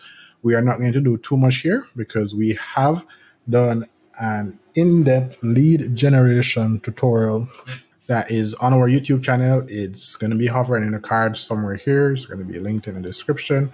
Just lead generation WordPress. Google, type that in our YouTube and the video will appear. But for your email right here, if you click on edit shortcode, you're going to notice that it comes from the Blocksy newsletter subscribe. So to find this area, I'm just going to go to your dashboard. If you're here, you can just click here and exit to WordPress. On your dashboard, you're going to go to Blocksy, go to dashboard. On your Blocksy dashboard, you're going to go to extensions. On extensions, you are going to see newsletter subscribe. Here's the thing now. I've already showed you in the other tutorial how to do this, but you can just select your provider, which is, let's say, MailChimp. We've done a lot of MailChimp tutorials. You can add your demo key and you can add your list ID and save settings. Now, whenever someone signs up their email here, it is going to be added to your email, to your MailChimp email list. The other thing that is amazing is that you notice cookie consent is here. So you can literally just turn this on, which is not a pro. This is not a pro feature. It's just a Blocksy feature. You can turn this on and it'll get activated. So you don't have to actually add a plugin to add cookie consent on your website. And it works absolutely beautifully, guys. So this is another reason why you want to have Blocksy Pro. Trending posts, not such a big deal, but this can be very helpful, especially if you're running a high traffic blog. Product reviews, very good, because everyone is going to need a review for your products before they make a purchase. You can also use this to do affiliate marketing. If you want to watch an affiliate marketing tutorial on how to get this started and how to write affiliate reviews and all of that, there is a tutorial hovering above and it's on our YouTube channel where you can just type in WordPress affiliate website. Now for the pro extensions that we're using the advanced menu. So I'm gonna go ahead and show you what that looks like. The advanced menu is right here, I believe. Our advanced menu is right here, I believe. So go back here and we just click on customize. It says chairs, storage, armchairs, sofa, beds, tables, decor, and chairs, storage, armchairs, sofa, beds, tables, and decor. Normally, you don't have an icon on your header like that, but with the advanced menu feature from the Pro extension of Blocksy, you can do that. Here, you're going to notice that you have chairs. What we need to figure out, though, is menu item settings and go to design. No, it's not in the design. All right, here we go. The icon is right here. You can click on the icon and you can change it. We have a list of icons all here, but you can upload your own icon, meaning that here's where you can go to get icons and free pictures for your website. So let's say you're designing this website and you want to add a a picture to your website. This is an important part of every tutorial. You don't want to go to Google and type premium furniture. On Google, type in premium furniture, not now, and go to images. You see images right here, and you just take pictures of and add to your website. That is going to get you sued. Because if you click on this, you're going to notice that it says images may be subject to copyright. As a matter of fact, most of these images are copyrighted. So if you use them on your website, you can get sued. If you must use Google to get your icons and your pictures and videos and the like, we recommend that you go to Tools, Usage Rights, and then use Creative Commons. This is where you're going to get pictures that you can use on your website. And most times you don't have to say, this is where I got this picture and so on. And even in a commercial setting, you can use them. Here are some free websites, including how to get icons. So I'm going to go with Pixabay. So Pixabay is one place where you can go to get free pictures for your website. You can also get videos, I believe. So photos, illustrations, vectors, video, music, and sound effects. Absolutely amazing. You can also go to Pexels. On Pexels, you can get photos and videos, I believe. Pexels is really nice. Other than that, you can go to FreePic. You can go to FreePic. You have your assets, collections, vectors, photos, icons, etc. Even Photoshop documents, you can get them all here. Some are free, some are paid. Let me just look up a chair because something interesting you might want to know. When you look up chair, you're going to see chair right here. You can say vector or you can say icon, but you must always say you want it to be a free SVG, or you can say you want it to be paid. Let's say you click on this one. It is going to tell you how to attribute, which is why sometimes I don't like to use FreePic because it's just like another set of instructions, another step of work I have to do. So it tells us how to use it in very different situations. You can go ahead and use that. So I don't like using FreePic for that reason. Another place you can get icons is Icon Finder and Icon Scout, two different websites. So here we are on Icon Finder. As you realize, it does involve a paid version. Go to chair, you can say free, and you can go to icon, and here you go. And free to use, more info. I don't see where it says that we have to give attribution.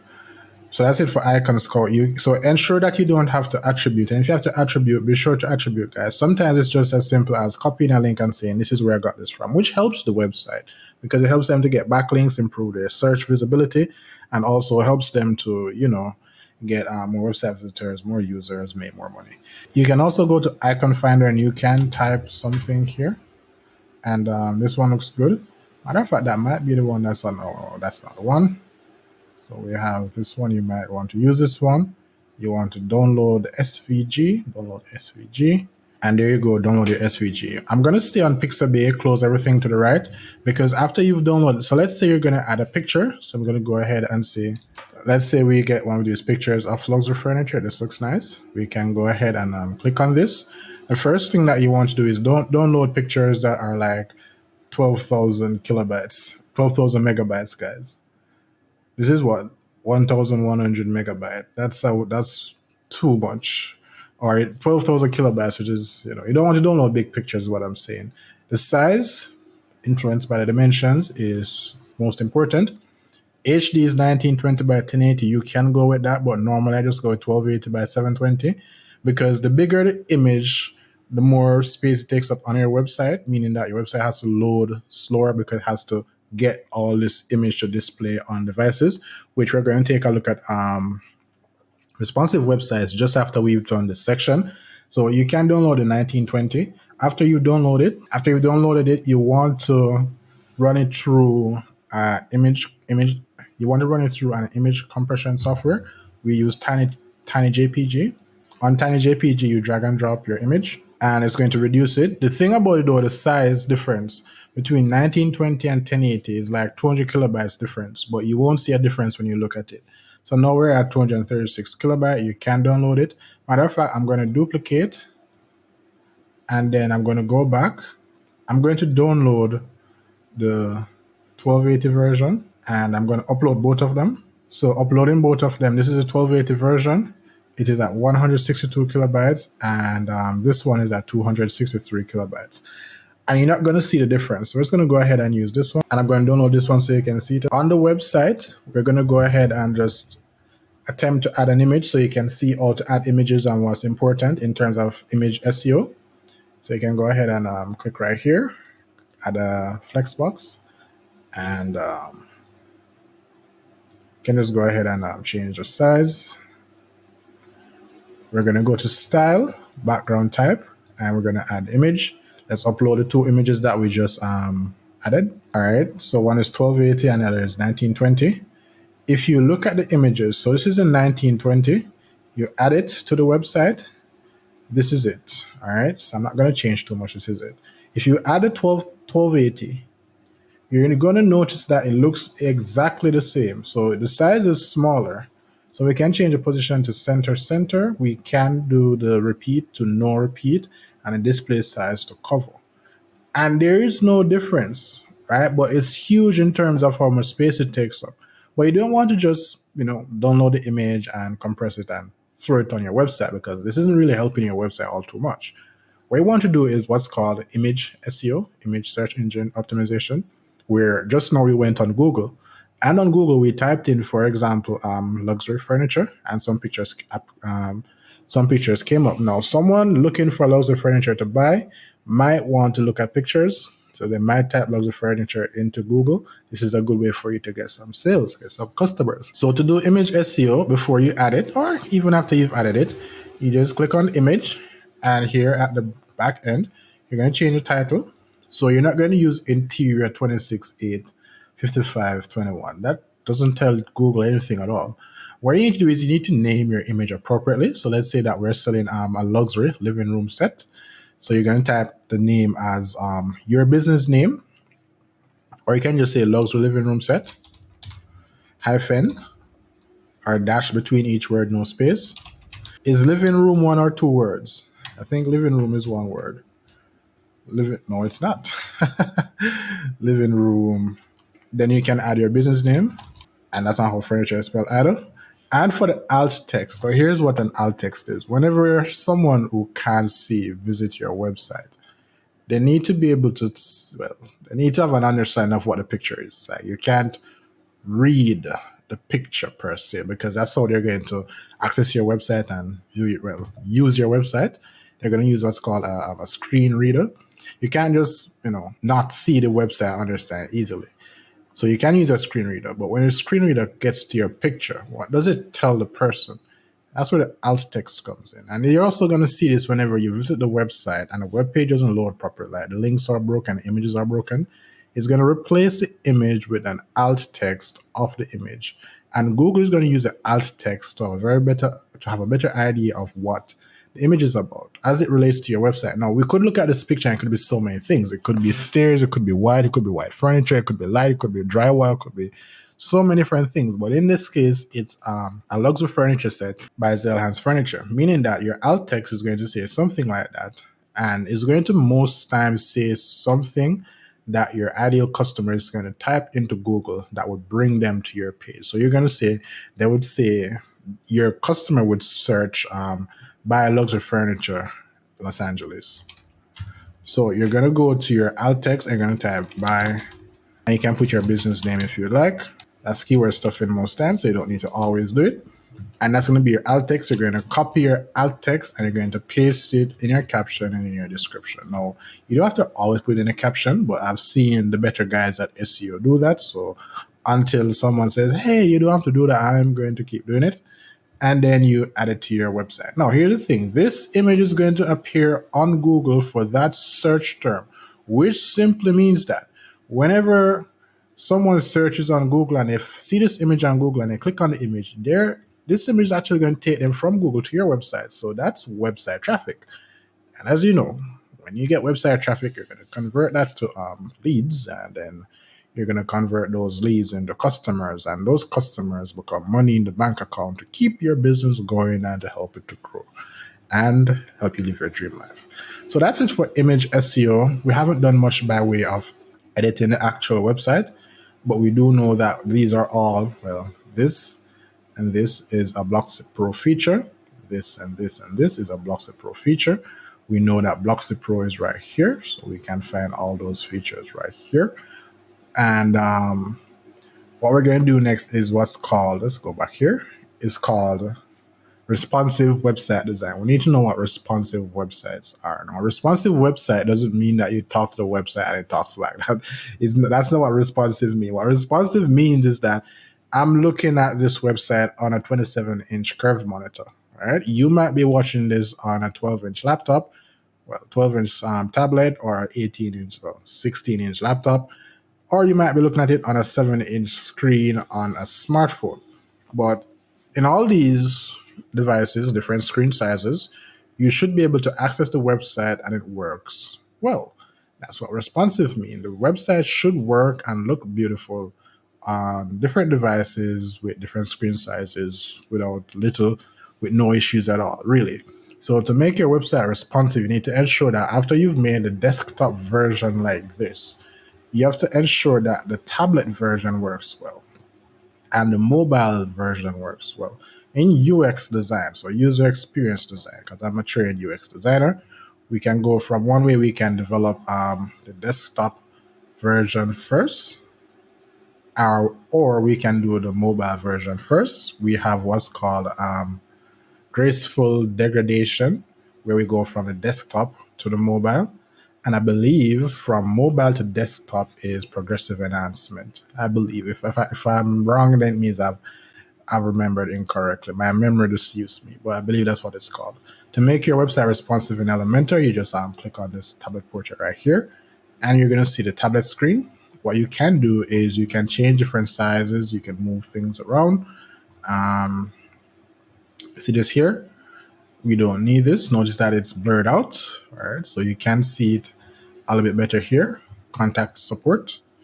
All right, but if you go to tablet, it's going to be blurred out a bit. So what you can do is you can just bring this in, and you're going to notice that it's not there. On the tablet, what you can do is you can click here and you can change the size, and it's only going to change the size on the tablet. All right, so see, only on a tablet. And if you go to the desktop, it is the same size as it was. Now, if you go to the mobile, it's going to be very nasty, too big. So you can go back here and typography. Notice it's only changing for the mobile. You can click and change for different sizes for the mobile, and you can just do that. Let's bring it a little bit less than 27, and this is good. And then now, when you go right here, it's going to work. And that is something you're going to do for the rest of your website, because your entire website, not just this one section of this page, the entire page and all the pages need to be mobile optimized. Guys, more than 85% of your website traffic today is going to come from mobile most times, because most people are using mobile, and you have to prepare for them. If you don't prepare for them, you're losing 85% of the potential traffic. How much money could that be for your business? So even if sales come from the desktop versions, most time people scroll or they browse or they come across your website using the mobile version. And tablets are nothing to scoff at as well, though they make up a minority. So you're going to make your website responsive. One of the ways that you can make your website responsive is by right-clicking at a container and advanced, responsive. You can hide this on the tablet and on the desktop and allow it on mobile. I'm just going to delete this one to make it easier to see. So on mobile, you're going to see this section, but on tablet and on desktop, you're not going to see. So let's go ahead and do that. If we click on tablet, it is not there. You can scroll and you can look, but it's not there, guys. It's gone. And if you go to desktop, it's the same thing. You scroll and you look, but it is not there. However, if you go back to mobile, you can scroll and you're going to see it right there. So that's one other thing that you can do. And like we said, you can just change the sizes to ensure everything is working and is fitting where it needs to be and everything in between. I think I'm going to go ahead and publish these changes. I think what I need to do is I need to reduce the size of the header on the tablet version, which is what I supersized. So that's it for the mobile version. The next thing that we need to do is we need to take a look at creating products, and then we're done. You see, the thing is, so I'm going to go ahead and close all these tabs to the right. I'm going to exit to WordPress. I mean, we've learned how to use Elementor, but I haven't showed you how to create a page from scratch. So before we even head over and learn products and so on, we're going to go to new and we are going to create a page. Meanwhile, let's just change this to test page. And we're going to publish, or we can save draft. I'm going to publish. Then we're going to edit with Elementor. Can view page in a new tab. All right. So this is test page. This is how test page looks. Not much to look at, but I'm going to go to the contact us page because I'm going to show you how to make pages faster. So on the contact us page, you're going to edit with Elementor. All right. On the test page, this is the test page. So to design the test page, we need to have what's called a hero section, which is right here. We're just going to copy this hero section from the contact page. So we're on the contact page. Go to test page, paste right here. We're going to change this from contact us to test page. And we are going to publish these changes. The thing that we notice is that we don't have this word. So the word here that says test page is not here on the contact page. I'm going to show you how to remove that. To fix that, you're going to just exit to WordPress on the contact page. And you're going to exit to WordPress on the test page. Now, the settings for the contact page is going to be copied and pasted here, but you have to do them one by one. What I mean is that you go to the contact page, you're going to go to this section right here, and you're going to click on Blocksy. You're going to see page title. On the contact page, it is disabled. So you're going to go back, remember right here, so you know you can move this.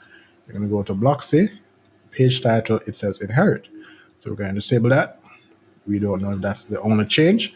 Go back to the contact page, from inherit, the page title. You're going to go to page structure. This is the one that's activated. Ensure it's the same on the test page. Content, area, style, source. On the test page is inherit. Is it the same on the contact page? No. The first is inherit and the second is custom, this. So we're going to go back to the test page, custom, and this. If I'm going too fast, I'm just replay this section. And everything here is deactivated on the test page. On the contact page is also deactivated. So let's go ahead and save this, view page, and there we go. Now you can edit with Elementor.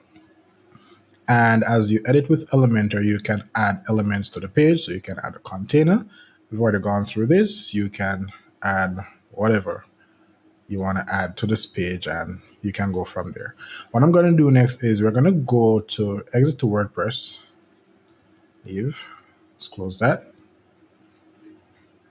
We're going to exit and we are also going to visit site. On the visit site, we're going to add the test page to the menu right here, contact page.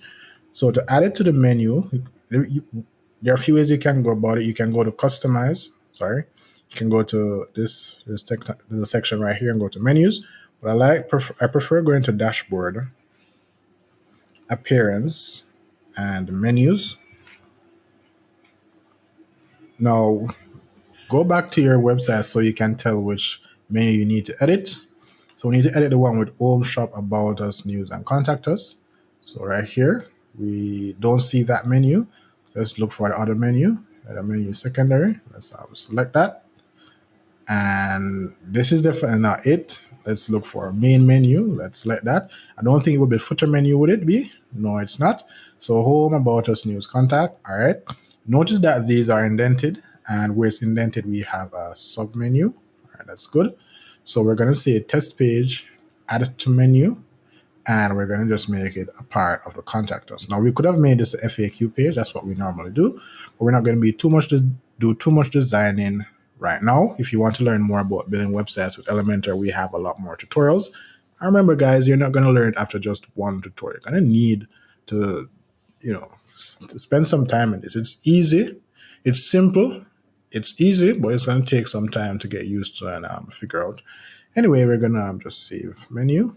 After we save the menu, go on, save menu. It's taking a bit of time to get saved. Let me stop and save menu again. The save menu isn't really working as I would like, guys. I'm not sure why.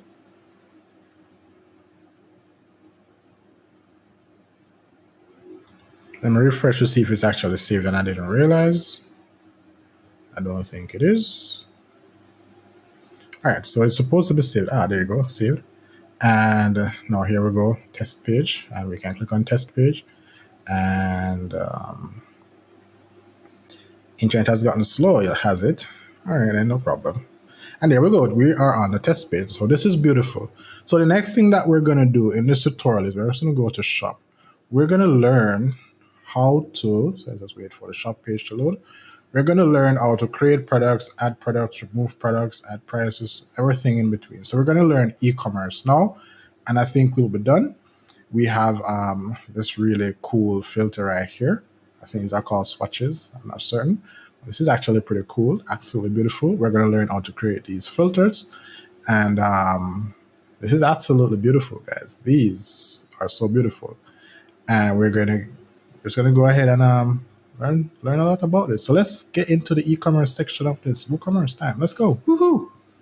All right, guys. So one of the things that makes this website so amazing is, as you can see, we have e-commerce. So we can sell products here, meaning that we can click on this Dolore Magna bed. We can add to cart, view our cart, and proceed to checkout. Now, I don't believe that checkout is going to work as swimmingly as we would like just yet.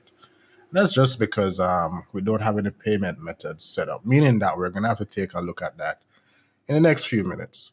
So in this part of the tutorial, we're going to learn a lot more about e-commerce on WordPress. We're going to learn everything from adding e-commerce to categories to creating our products, adding descriptions and prices and pictures, additional information if we would like. The comparison feature, for example, the size guide. I believe that this is one of the coolest features of this particular template that is done by Blocksy. So that is a Blocksy Pro feature, I believe. And wish list. This looks like the company that it's made from. So I'm gonna have to perhaps, yes, it's the company, it's a brand that it's made from. So you can have I don't Kenmore, I guess, or Sears. I don't know too much. Macy's. Who makes good beds? I have no idea, guys. So this is Serta and Sleep on It and Sealy. See, I know some brands. So let's just get right into the e-commerce section of this tutorial. Now, to add e-commerce function to our website, let's go back to dashboard.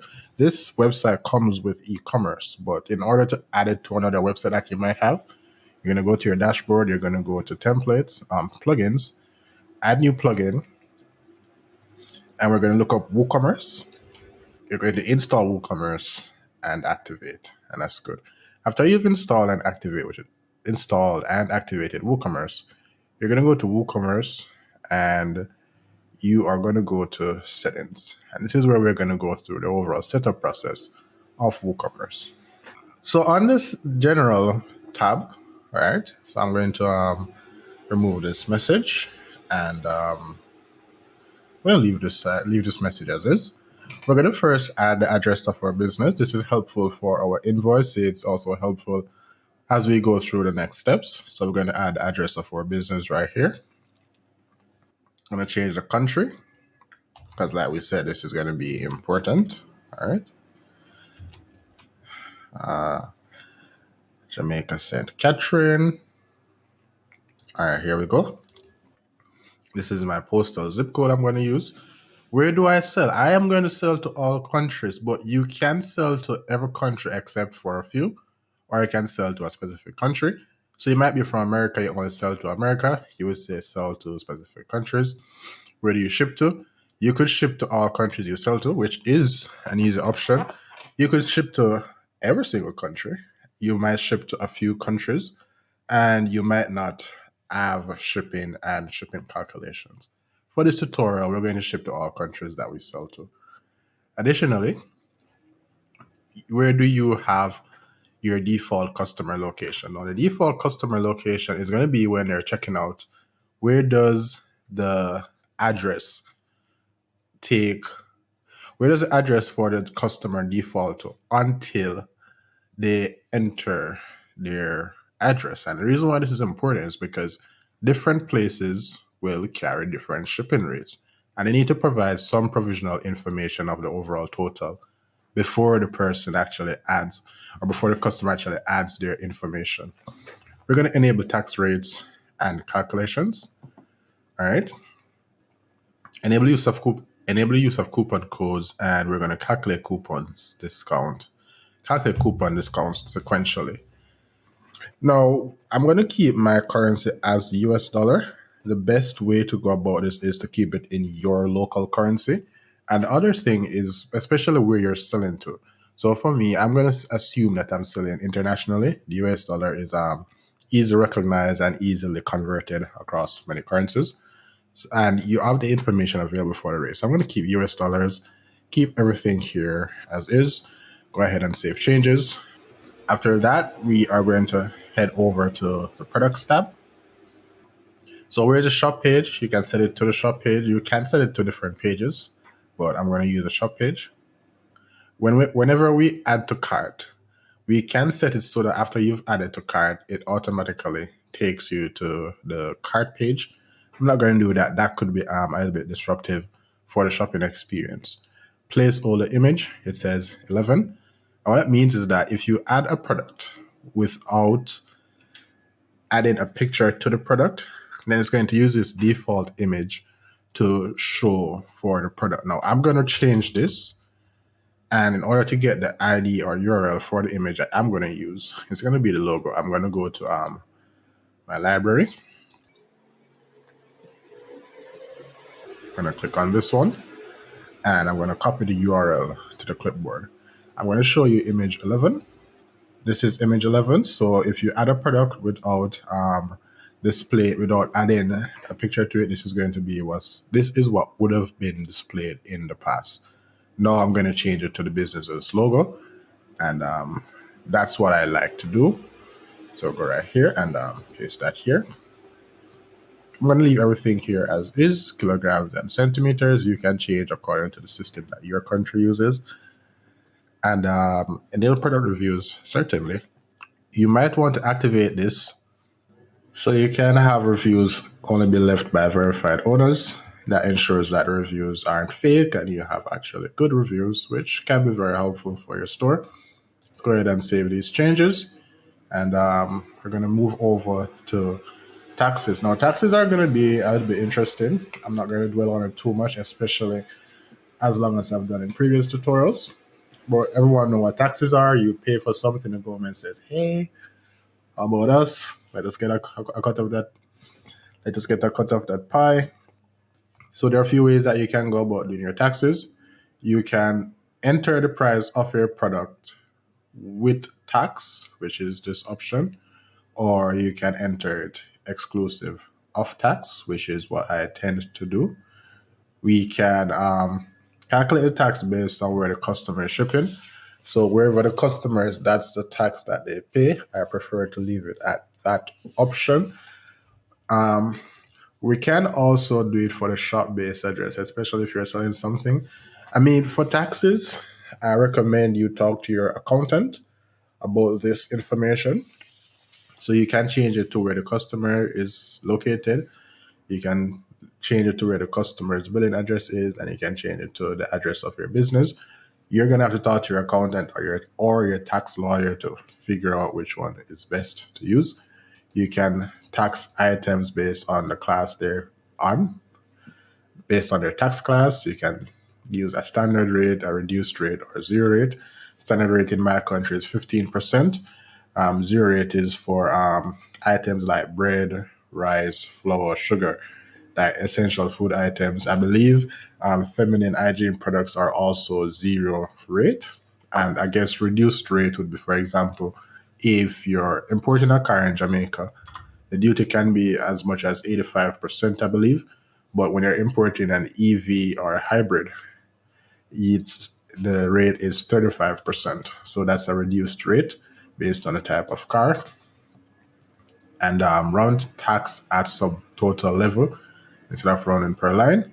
I'm going to leave this as is and just round per line. So we can add more tax classes. So for example, we could add another tax class that says exotic cars. So let's say we sell cars and you want to import a Lamborghini. That's going to be 200% duty instead of 85%. So that's how you would add another tax class. You can display prices in the shop excluding tax. So the prices that you see in the shop of this website or in the store, these prices don't include tax. All right.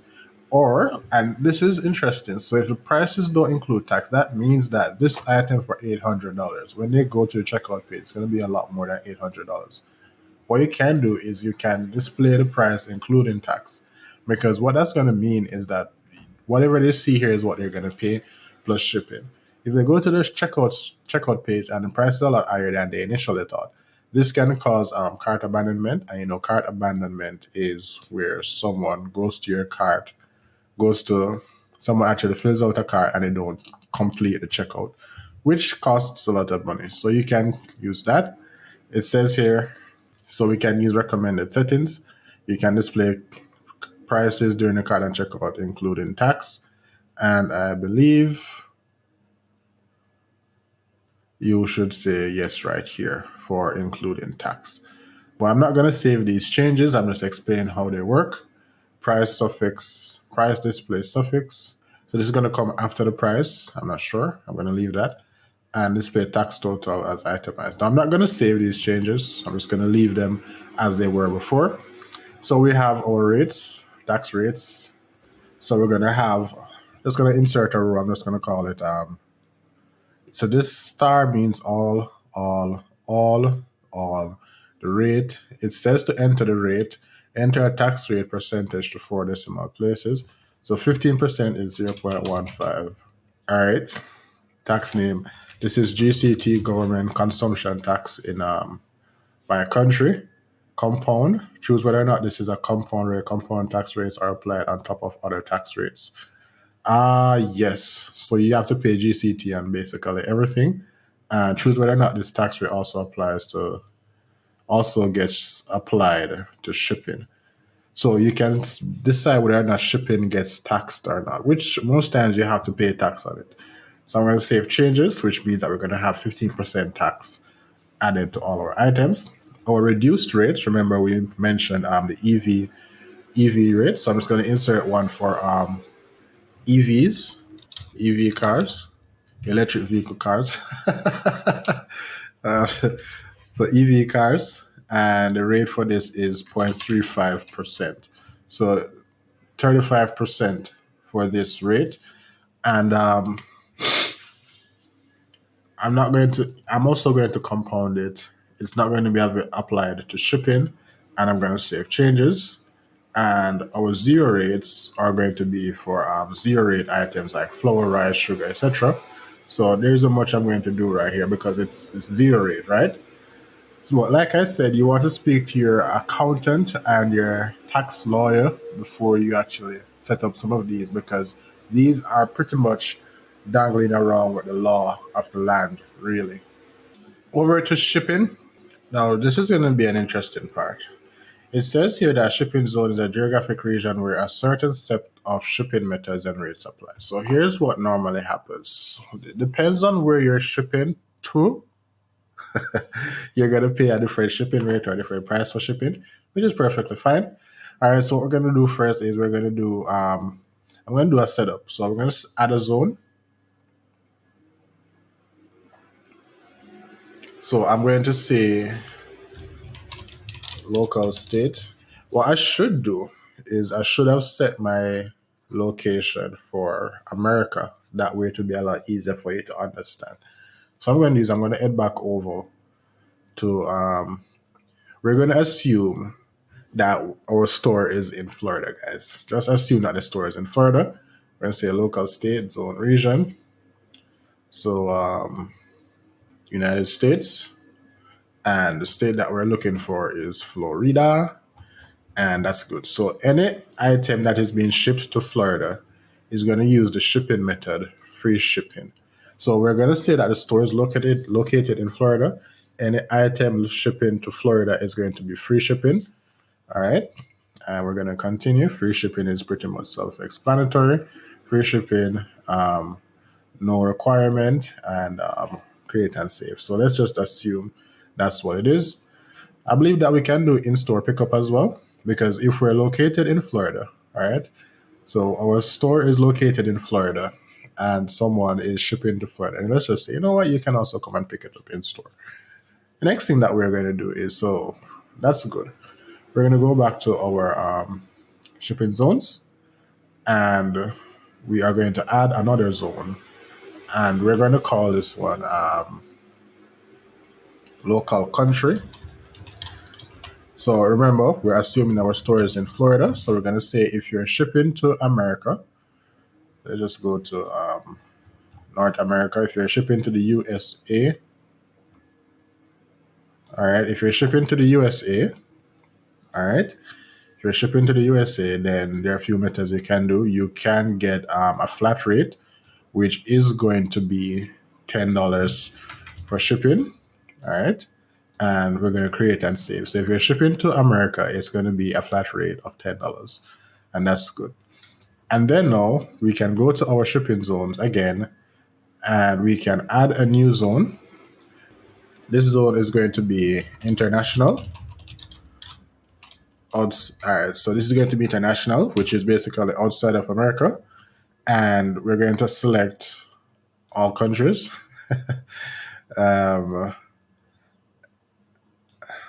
Yeah, so select all countries. And for this method, we are not going to do, we're going to say flat rate. And instead of $10, we're going to put it at $20. All right. So $20 to ship overseas, and that's good. I don't believe local pickup would make sense, because if I live in Asia and you're in America, there is no local pickup to happen. And free shipping is going to be an option we're going to add for this one. But here's how free shipping is going to work. It's going to require a minimum order amount of $1,500, because we are selling furniture, and furniture can be, and we apply the minimum order rule before the coupon discount, meaning that you don't get a 10% discount, and that gets you below the minimum order amount, right? So 1,500, and that's going to be our shipping options. Now for shipping settings, let's just take a look at our shipping settings and then our shipping classes. Our calculations are going to be enabled. So we're going to enable the shipping calculator on the cart page, meaning that you can change your address and you'll see the shipping. And you see the shipping rate change. We will add a shipping cost until an address is entered. Perfectly fine. Shipping destination. We are going to default to the customer's shipping address. I'm not going to use their billing address. And you can, well, it's just going to default. You can change the address afterward, and I'm not going to enable debug mode. Shipping classes, this is very important. So different items are going to be shipped at different rates. So they have different classes. So if I'm going to ship a pencil, it's a very different process. And if I'm going to ship a desk versus if I'm going to ship a bowl versus if I'm going to ship a wardrobe or a bed. So we're going to have two classes, light stuff, heavy stuff. So this is heavy stuff and heavy products, all right? And I'm going to say these stuff heavy, man, all right? So this is for anything that is heavy. That's a very loose way of putting it. We could say anything that weighs over 30 pounds is heavy. Let's go ahead and create that. Let's see if we can edit it. All right, that's good. And we can add another shipping class, which is light stuff. And we're going to use light prods and easy peasy lemon squeezy. All right, so I remember using this for previous tutorials. Just go ahead and create that. So light stuff is going to carry a different shipping rate than heavy stuff. Let's go back over to our shipping settings. Well, it's not shipping settings that we need to go to. It's actually shipping zones. And I believe everything is good right here. So I don't believe we can change our shipping class, but I do believe that the shipping class tells us a bit more about the product, because we can't select a rate or anything, but we can select a class. All right then. So it says here, use shipping classes to customize the shipping rates for different groups of products, such as heavy items that require higher postage fees. All right, these stuff heavy. I'm going to add another zone, see if I can include a class this time. So you can add shipping method. So I can't add the classes. All right, that's fine. Let's go over to payments. Now, payments is going to be one of those important parts of our tutorial, because without payments, there's a much that we can do. Right off the bat, I'm going to enable cash on delivery, and I'm also going to enable check payouts, and I'm going to enable direct bank transfers. For cash on delivery, you can finish setup by clicking finish setup, and you give this information right here: pay with cash upon delivery, pay with cash upon delivery, and enable for shipping methods. And I believe I'm going to, so we see we have our flat rates, local, international, we have free shipping, any free shipping, and we have local and international. So local, state, international, and we have local pickup. So we can enable cash on delivery for local pickup, and we also should be able to do it for local state. And let's see if we have any more. We're not going to do it for international. We don't need it for free shipping, only for local. So we don't need to pay for free shipping, and we don't need for any free shipping method. And we can do it for flat rate, local country. All right. So if it's international, we're not going to do cash on delivery. And that's good. So that gives us some protection. So if you're in another country, you can do cash on delivery. If you're in America, you can do cash on delivery. All right, then let's go back to our payments. We're going to see something interesting. Now we have check payments. Let's go ahead and manage. So we can allow check payments. We can add the details. So banking information or whatever. And we save these instructions. Go ahead and save our changes. Pretty self-explanatory. And the next one, which I know these things might not be interesting to some people, but it does help, especially small businesses outside of America who need to get these things set up. Because outside of America, PayPal and Stripe isn't always available. In my country, PayPal and Stripe is not available, and you can set them up, but you don't have the bank integration and all of that. There has to be some jumping through hoops and the like. However, let's go and take a look at our direct bank transfer. So we can add the banking information, all right? So we're going to say account name, number, bank name, and all of this stuff, which is very important. We can add our information, and we can remove a selected account as well, and we save our changes. But that is not why we're here. What we want to do for our payments is we need to add credit card payments. So to add credit card payments, Stripe and PayPal, you're going to head over to products, plugins, sorry. You're going to add a new plugin.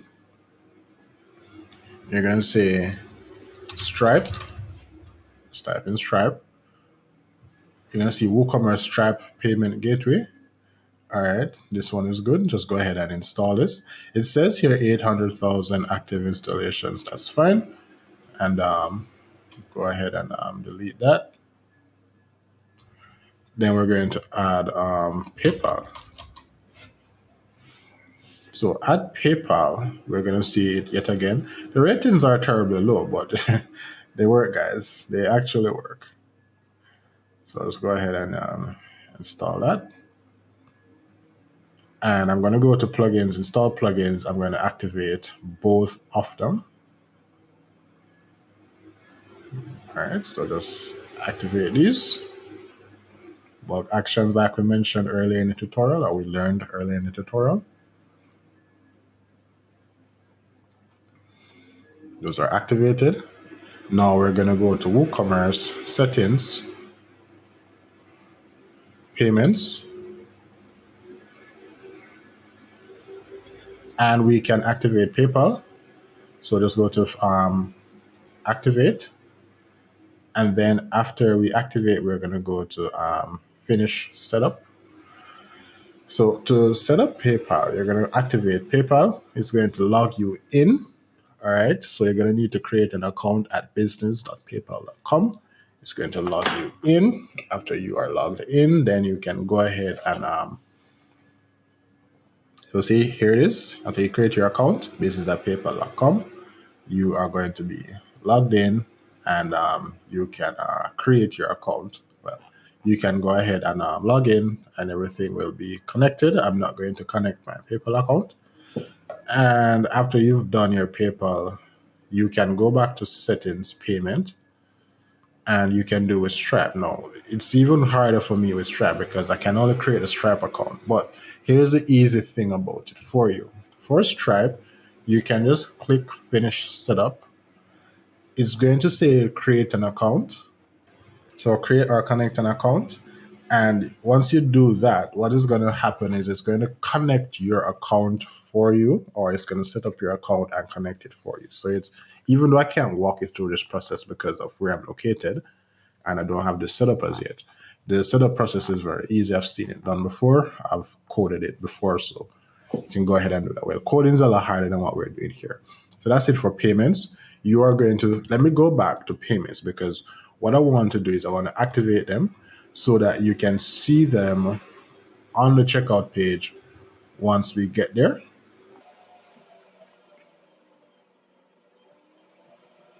So it would appear that I can't activate them unless I've connected them, which makes sense. Now for accounts and privacy.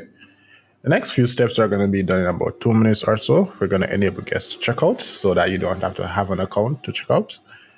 You can log in during checkout. You can also create an account during checkout and on your account page. And we allow these options.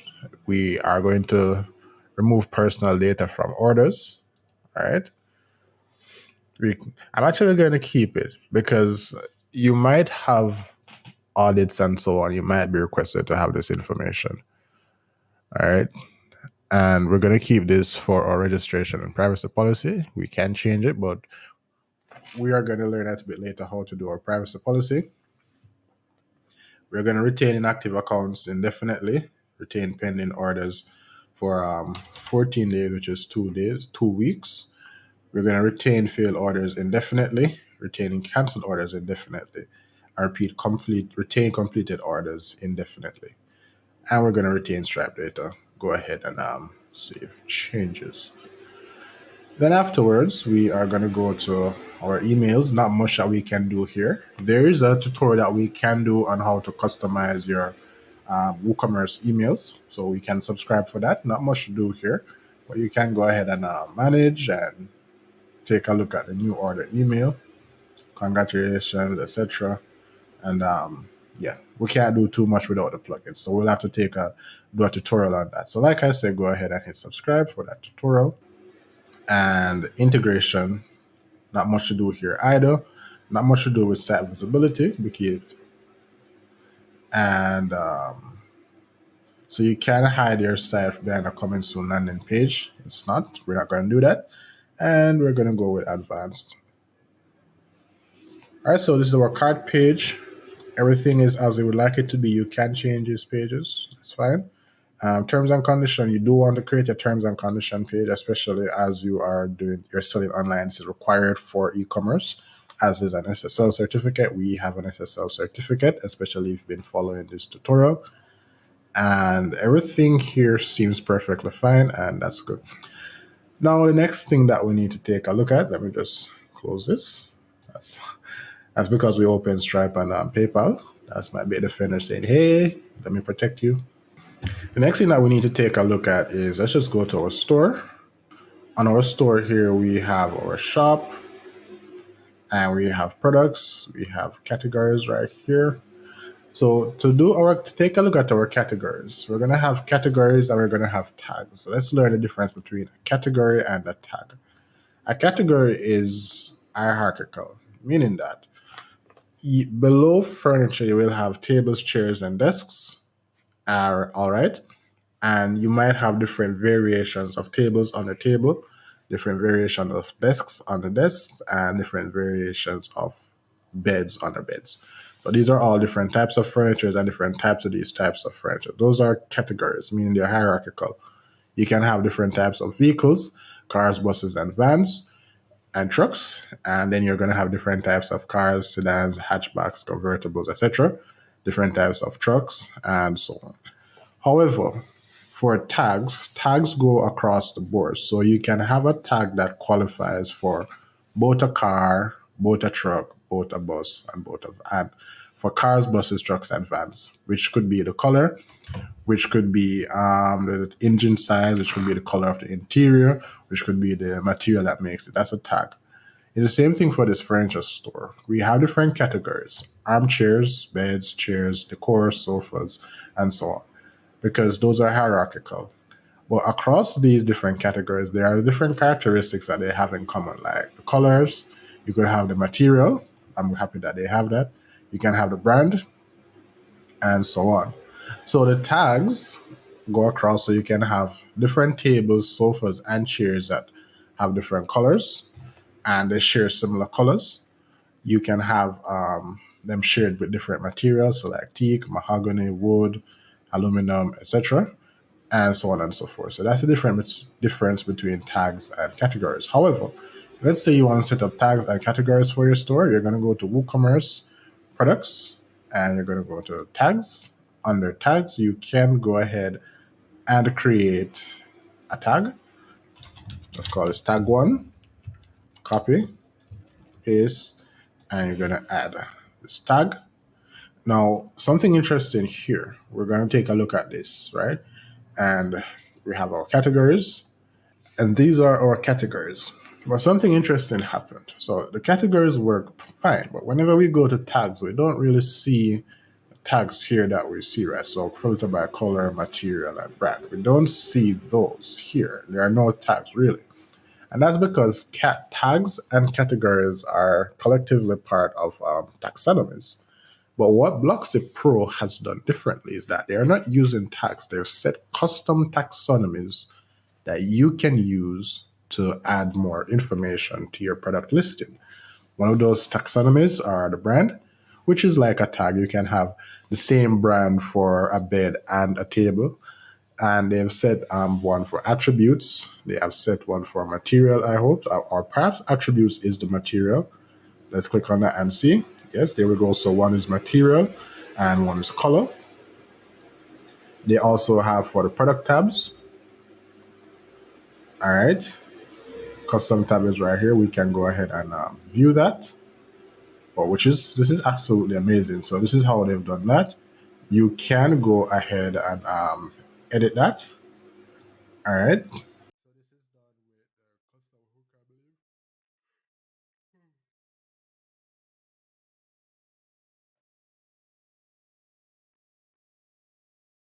And they also have for the size guide. So the size guide is when you click on this and then you can go to the size guide, which is right here. All right, this is good. So for a size guide is right here. You can go ahead and edit that. And yet again, but here's the thing. These parts of the website are not done with Elementor. They're done with the Gutenberg page builder, as you can see. Now, Gutenberg page builder is very similar to Elementor in that it's a WYSIWYG. What you see is what you get. It's just that you have to play around with a bit more to actually find the options. So go ahead and hit subscribe because we actually have tutorials on Gutenberg, but we're going to make a dedicated Gutenberg tutorial to make, this part of the website tutorial here and in the future a lot easier. So this is what we have for our tags. We don't have much of them, but we do have brands, attributes, product tags, and size guides. I don't believe we have any reviews, do we? The website isn't. Oh, yes. So we do have reviews, which have been imported. Absolutely beautiful. So Blocksy has done a lot of work on this template. Now we're going to get to one of the most important parts of the tutorial. So like we can customize this custom tab. From here, you can actually just go to edit. We know to customize a custom tab right here. We also know how to customize a style guide. Like I said, it's pretty much like Elementor. So there's a much that we can do here, but we can go ahead and change. So yeah, that's good For now, we need to learn how to make products. We're going to go to products. Where is products? Products. I can just type products. Oh, here we are, all products. Let's click on all products. And I'm going to make all the products for you so you can go through them. So we're going to add new product. There are a few different product types that we're going to see. All right, so I'm going to close this. And we're going to call this one test product one. So we'll call this test product one. For here, we're going to use two descriptions. We have the long description and we have the short description. I'm going to call it appropriately. And we're going to do a long description. So we have long description and short description. Now, we have 4 different types of products. We can have a simple product, a grouped product, external or affiliate product, and a variable product. All right, nice. So the regular price for our simple product is $500, but say the sale price is 10% off at $450. We can schedule from when to when this works. Our tax status is taxable, and our tax class is a standard tax class. Remember we spoke about 0 rate, reduced rate, standard rate, etc. So I'm going to use a standard rate for this. Inventory. So we're going to set up our SKU. You can do that. All right. And this ISBN, so this is especially for books, EAN. This is a European article number, UPC, Universal Product Code, and GTIN, Global Trade Item Number. So you can go ahead and add those information if you have them. I like to track my stock quantity. So we're going to say that we have 45 in stock, meaning that we have in our warehouse 45 of these items. Whenever we sell one from the website, go ahead and reduce the item. And we want to have a low stock threshold of, let's say, 5, meaning that when only 5 are remaining, go ahead and tell us so that we can have them restocked. We're not going to allow back orders, or you can allow back orders, but notify the customer that it's a back order, or you can allow it completely. You can also limit purchases to 1 item per order, depending on your setup. So this is not for one specific product. We're helping you understand how it's done. Now we have what's called a virtual product, where you can create a product that is digital and downloadable as well. So to make that product virtual, you go to simple product and then you do virtual. On the virtual, you go to general and everything is the same. Inventory is the same. You can link to products. We'll look at that later. Attributes, everything is all right. But when you click downloadable, you can go ahead and at the general tab, you can add the file that you would like to be downloaded. So you can go ahead and choose file. I was going to make this for the logo, very simple example. And we're going to say logo colors Zeilhan. And you can download unlimited, or you can just make it one time. You can download it. All right. And you can make the download expire or not. And you can tax it and so on. But we're not going to be doing downloadable products here. And if you're selling digital products like books and so on, you might want to consider easy digital downloads, EDD. We could make a tutorial on that in the future. So go ahead and hit subscribe. So we're going to take away that and just use a regular product. Over here, we have our brands. We can go ahead and use a brand from here.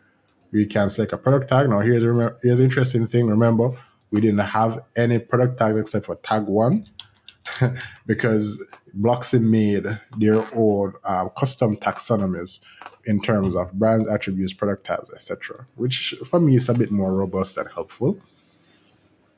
Afterwards, we also have the categories. I'm going to say that this is a chair, and we can add a product image. I'm just going to use a black logo for now because I'm trying to speed through this tutorial. And for our gallery, we're going to add 3 pictures so you can see the gallery, and you can go ahead and publish this item. Go ahead and close everything to the right and view product. Here we are, test product, 450 short description. Down here we have the long description, and that's good. We also have our gallery. Now here's the thing, guys. You can also link products, upsells. So what is the difference between an upsell and a cross-sell? An upsell is, for example, if you go to Burger King and you buy a burger and they say, hey, How about you buy a bigger burger with fries? All right. So it says here, upsells are products which you recommend instead of currently viewed products. For example, products that are more profitable or better quality and more expensive. So a bigger burger is going to be more expensive, but you're going to get more burger, and it's going to carry fries as well. Versus for a cross sell, you're going to add complementary items. So you might buy a burger and say, would you like to add fries and a drink to that? Here it says that cross sells are products which you promote in the cart based on the current products. So if you have a burger, you might want fries and a drink. All right. So you can go ahead and do upsells and you can do cross sells. So those do the eject the lore for the upsell. And for the cross sell, we can do the Bendum RQ. Interesting, right? And you can go ahead and update those. And those upsells and cross sells are going to appear on the checkout page once you add these items to cart and so on. All right. So it says here, you may also like eject the lore, which remember that eject the lore was the upsell, and the cross sell will be the Bendum, but that will appear, sorry, in the checkout page. And it says here that we have our SKU or category and our tag one and all of that. So it's doing as we wished, as we expected it to do. And here we have our regular size guide, all right, and so on. Let's go ahead and close that. It'll go back to product. And the next part that we can do is let's just add a new product. It's not going to be a simple product. This one is going to be a grouped product. I'm going to say group one. For a group product, you're just going to take products and group them together. So we're going to do a dummy SKU, for example. Sure. Not going to do this number, but we're going to link them. The group product is going to have RQ or RCU and say RCU again. And that's good. And we can upsell to Bibendum. And like, these are just test items, guys. And we're going to say complex for the brand. Not going to use any tags. These are all storage. Product galleries. Let's go like that. And the product image, we're going to go with that and publish. And you're going to see how these groups are teamed together. So you could, for example, group sweatshirts and pants and a shoe, and that would be a group product for an outfit. All right, let's just go ahead and view product. There we go, group product, and it shows you the two items in question, and you can add one of both, and you can add to cart. And then from there you can go. It has our gallery and so on. And that is it for group products. So this could be a pants, this could be a shirt, and you could add a shoe and socks below. And that's how group products can help you actually sell more products, mind you. Now now that that is done, what we can do is we can head back over and we're going to add a new product. We're going to add variable products and so on. So this one is going to be external or affiliate product. So we're going to say affiliate product. And yet again, long description, short description.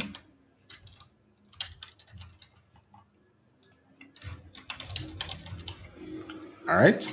So for our affiliate product, so one of the next products that we're going to work on is just to redesign this website that I own. This is actually my website built years ago, but as you can see, the design is dated and it needs some changes. It was very hot when I made it, not so much right now. Anyway, we're going to just copy this link. And for our affiliate product, we are going to use so general. Add this URL. I'm going to say buy affiliate product. So just make it clear it's an affiliate product, and I believe the price is $34. It's going to add $35. No sale, taxable, etc. All of that. That's fine. Everything else remains the same as per usual. We don't take a look at attributes in advance just yet. And going to go ahead and add our brands. We can add tags, storage, etc., etc. Now you can download a picture and add it. Sure, why not? And go ahead and publish. So this is going to lead back to this product here. So I'll show you. So now we just go ahead and view product. On this view product, we can say buy affiliate product, and it's going to take us to the Expressive Tees link. And here we go. So like I said, this website needs to be redesigned. So the content is good, but we're going to have to redesign it. All right. And then do some work on that. I'm going to close everything. Actually, I'm going to leave it as is. So that's it for affiliate product. Now for our advanced product, so we're going to add a new product, and this is going to be a variable product, which is not the easiest product to do. So I'm going to go ahead and select here, variable product. All right, so we're going to call this variable. This is a long description and our short description. Now we have general, inventory, everything is the same. Shipping is the same, link process is the same. We're going to start by adding attributes. So it says here, add descriptive pieces of information that customers can use to search for this product on your store, such as material or brand. And one of the things that you can also do is you can also add, it's basically descriptors that you're going to use, and then you're going to make your variations from this. We have color and we have material. All right. So on Expressive Tees, this is the best place to look at it. We can take a look at this jacket. The design is ugly as is, but it's fine. So this is a variable product that is made up of color and size. So the shirts variable. The shirts vary depending on their color and on their size. And you could add material as well. So we're just gonna go with so we're gonna add the attribute small color. And what are gonna be the small colors? SM red. Then we use the pipe. It's that same icon button above the enter key. SM blue. And SM green. And I spell it bad for a specific reason. Go ahead and save changes. We can add new. And I believe what we're going to use is color and size. Fabric size. All right, and we're going to say fab small, pipe, and fab large. And we're going to save these attributes. So now we have two attributes. We're going to head over to variations. We're going to generate variations. So it's going to generate variations for every single attribute that we have, which we don't want. So I'm going to add manually. Let's say small color. And all right, so these are the values. So small color and for size, we're going to save changes. So I'm going to generate variations now. I think it's going to use only the variations that I added. Yes. All right, that's good. Now we're going to have a listing that is red and it's small, red and it's large, blue and it's small, blue and it's large, right? So both the variations are going to be used. To edit that, we're just going to click on this, change the image. I'm going to use the black logo in this case. We can add dummy SKU. We don't need it, but just going to do that. We can add that number in there. So now we can add the price. Something happened. Variations is what I was working on. Edit.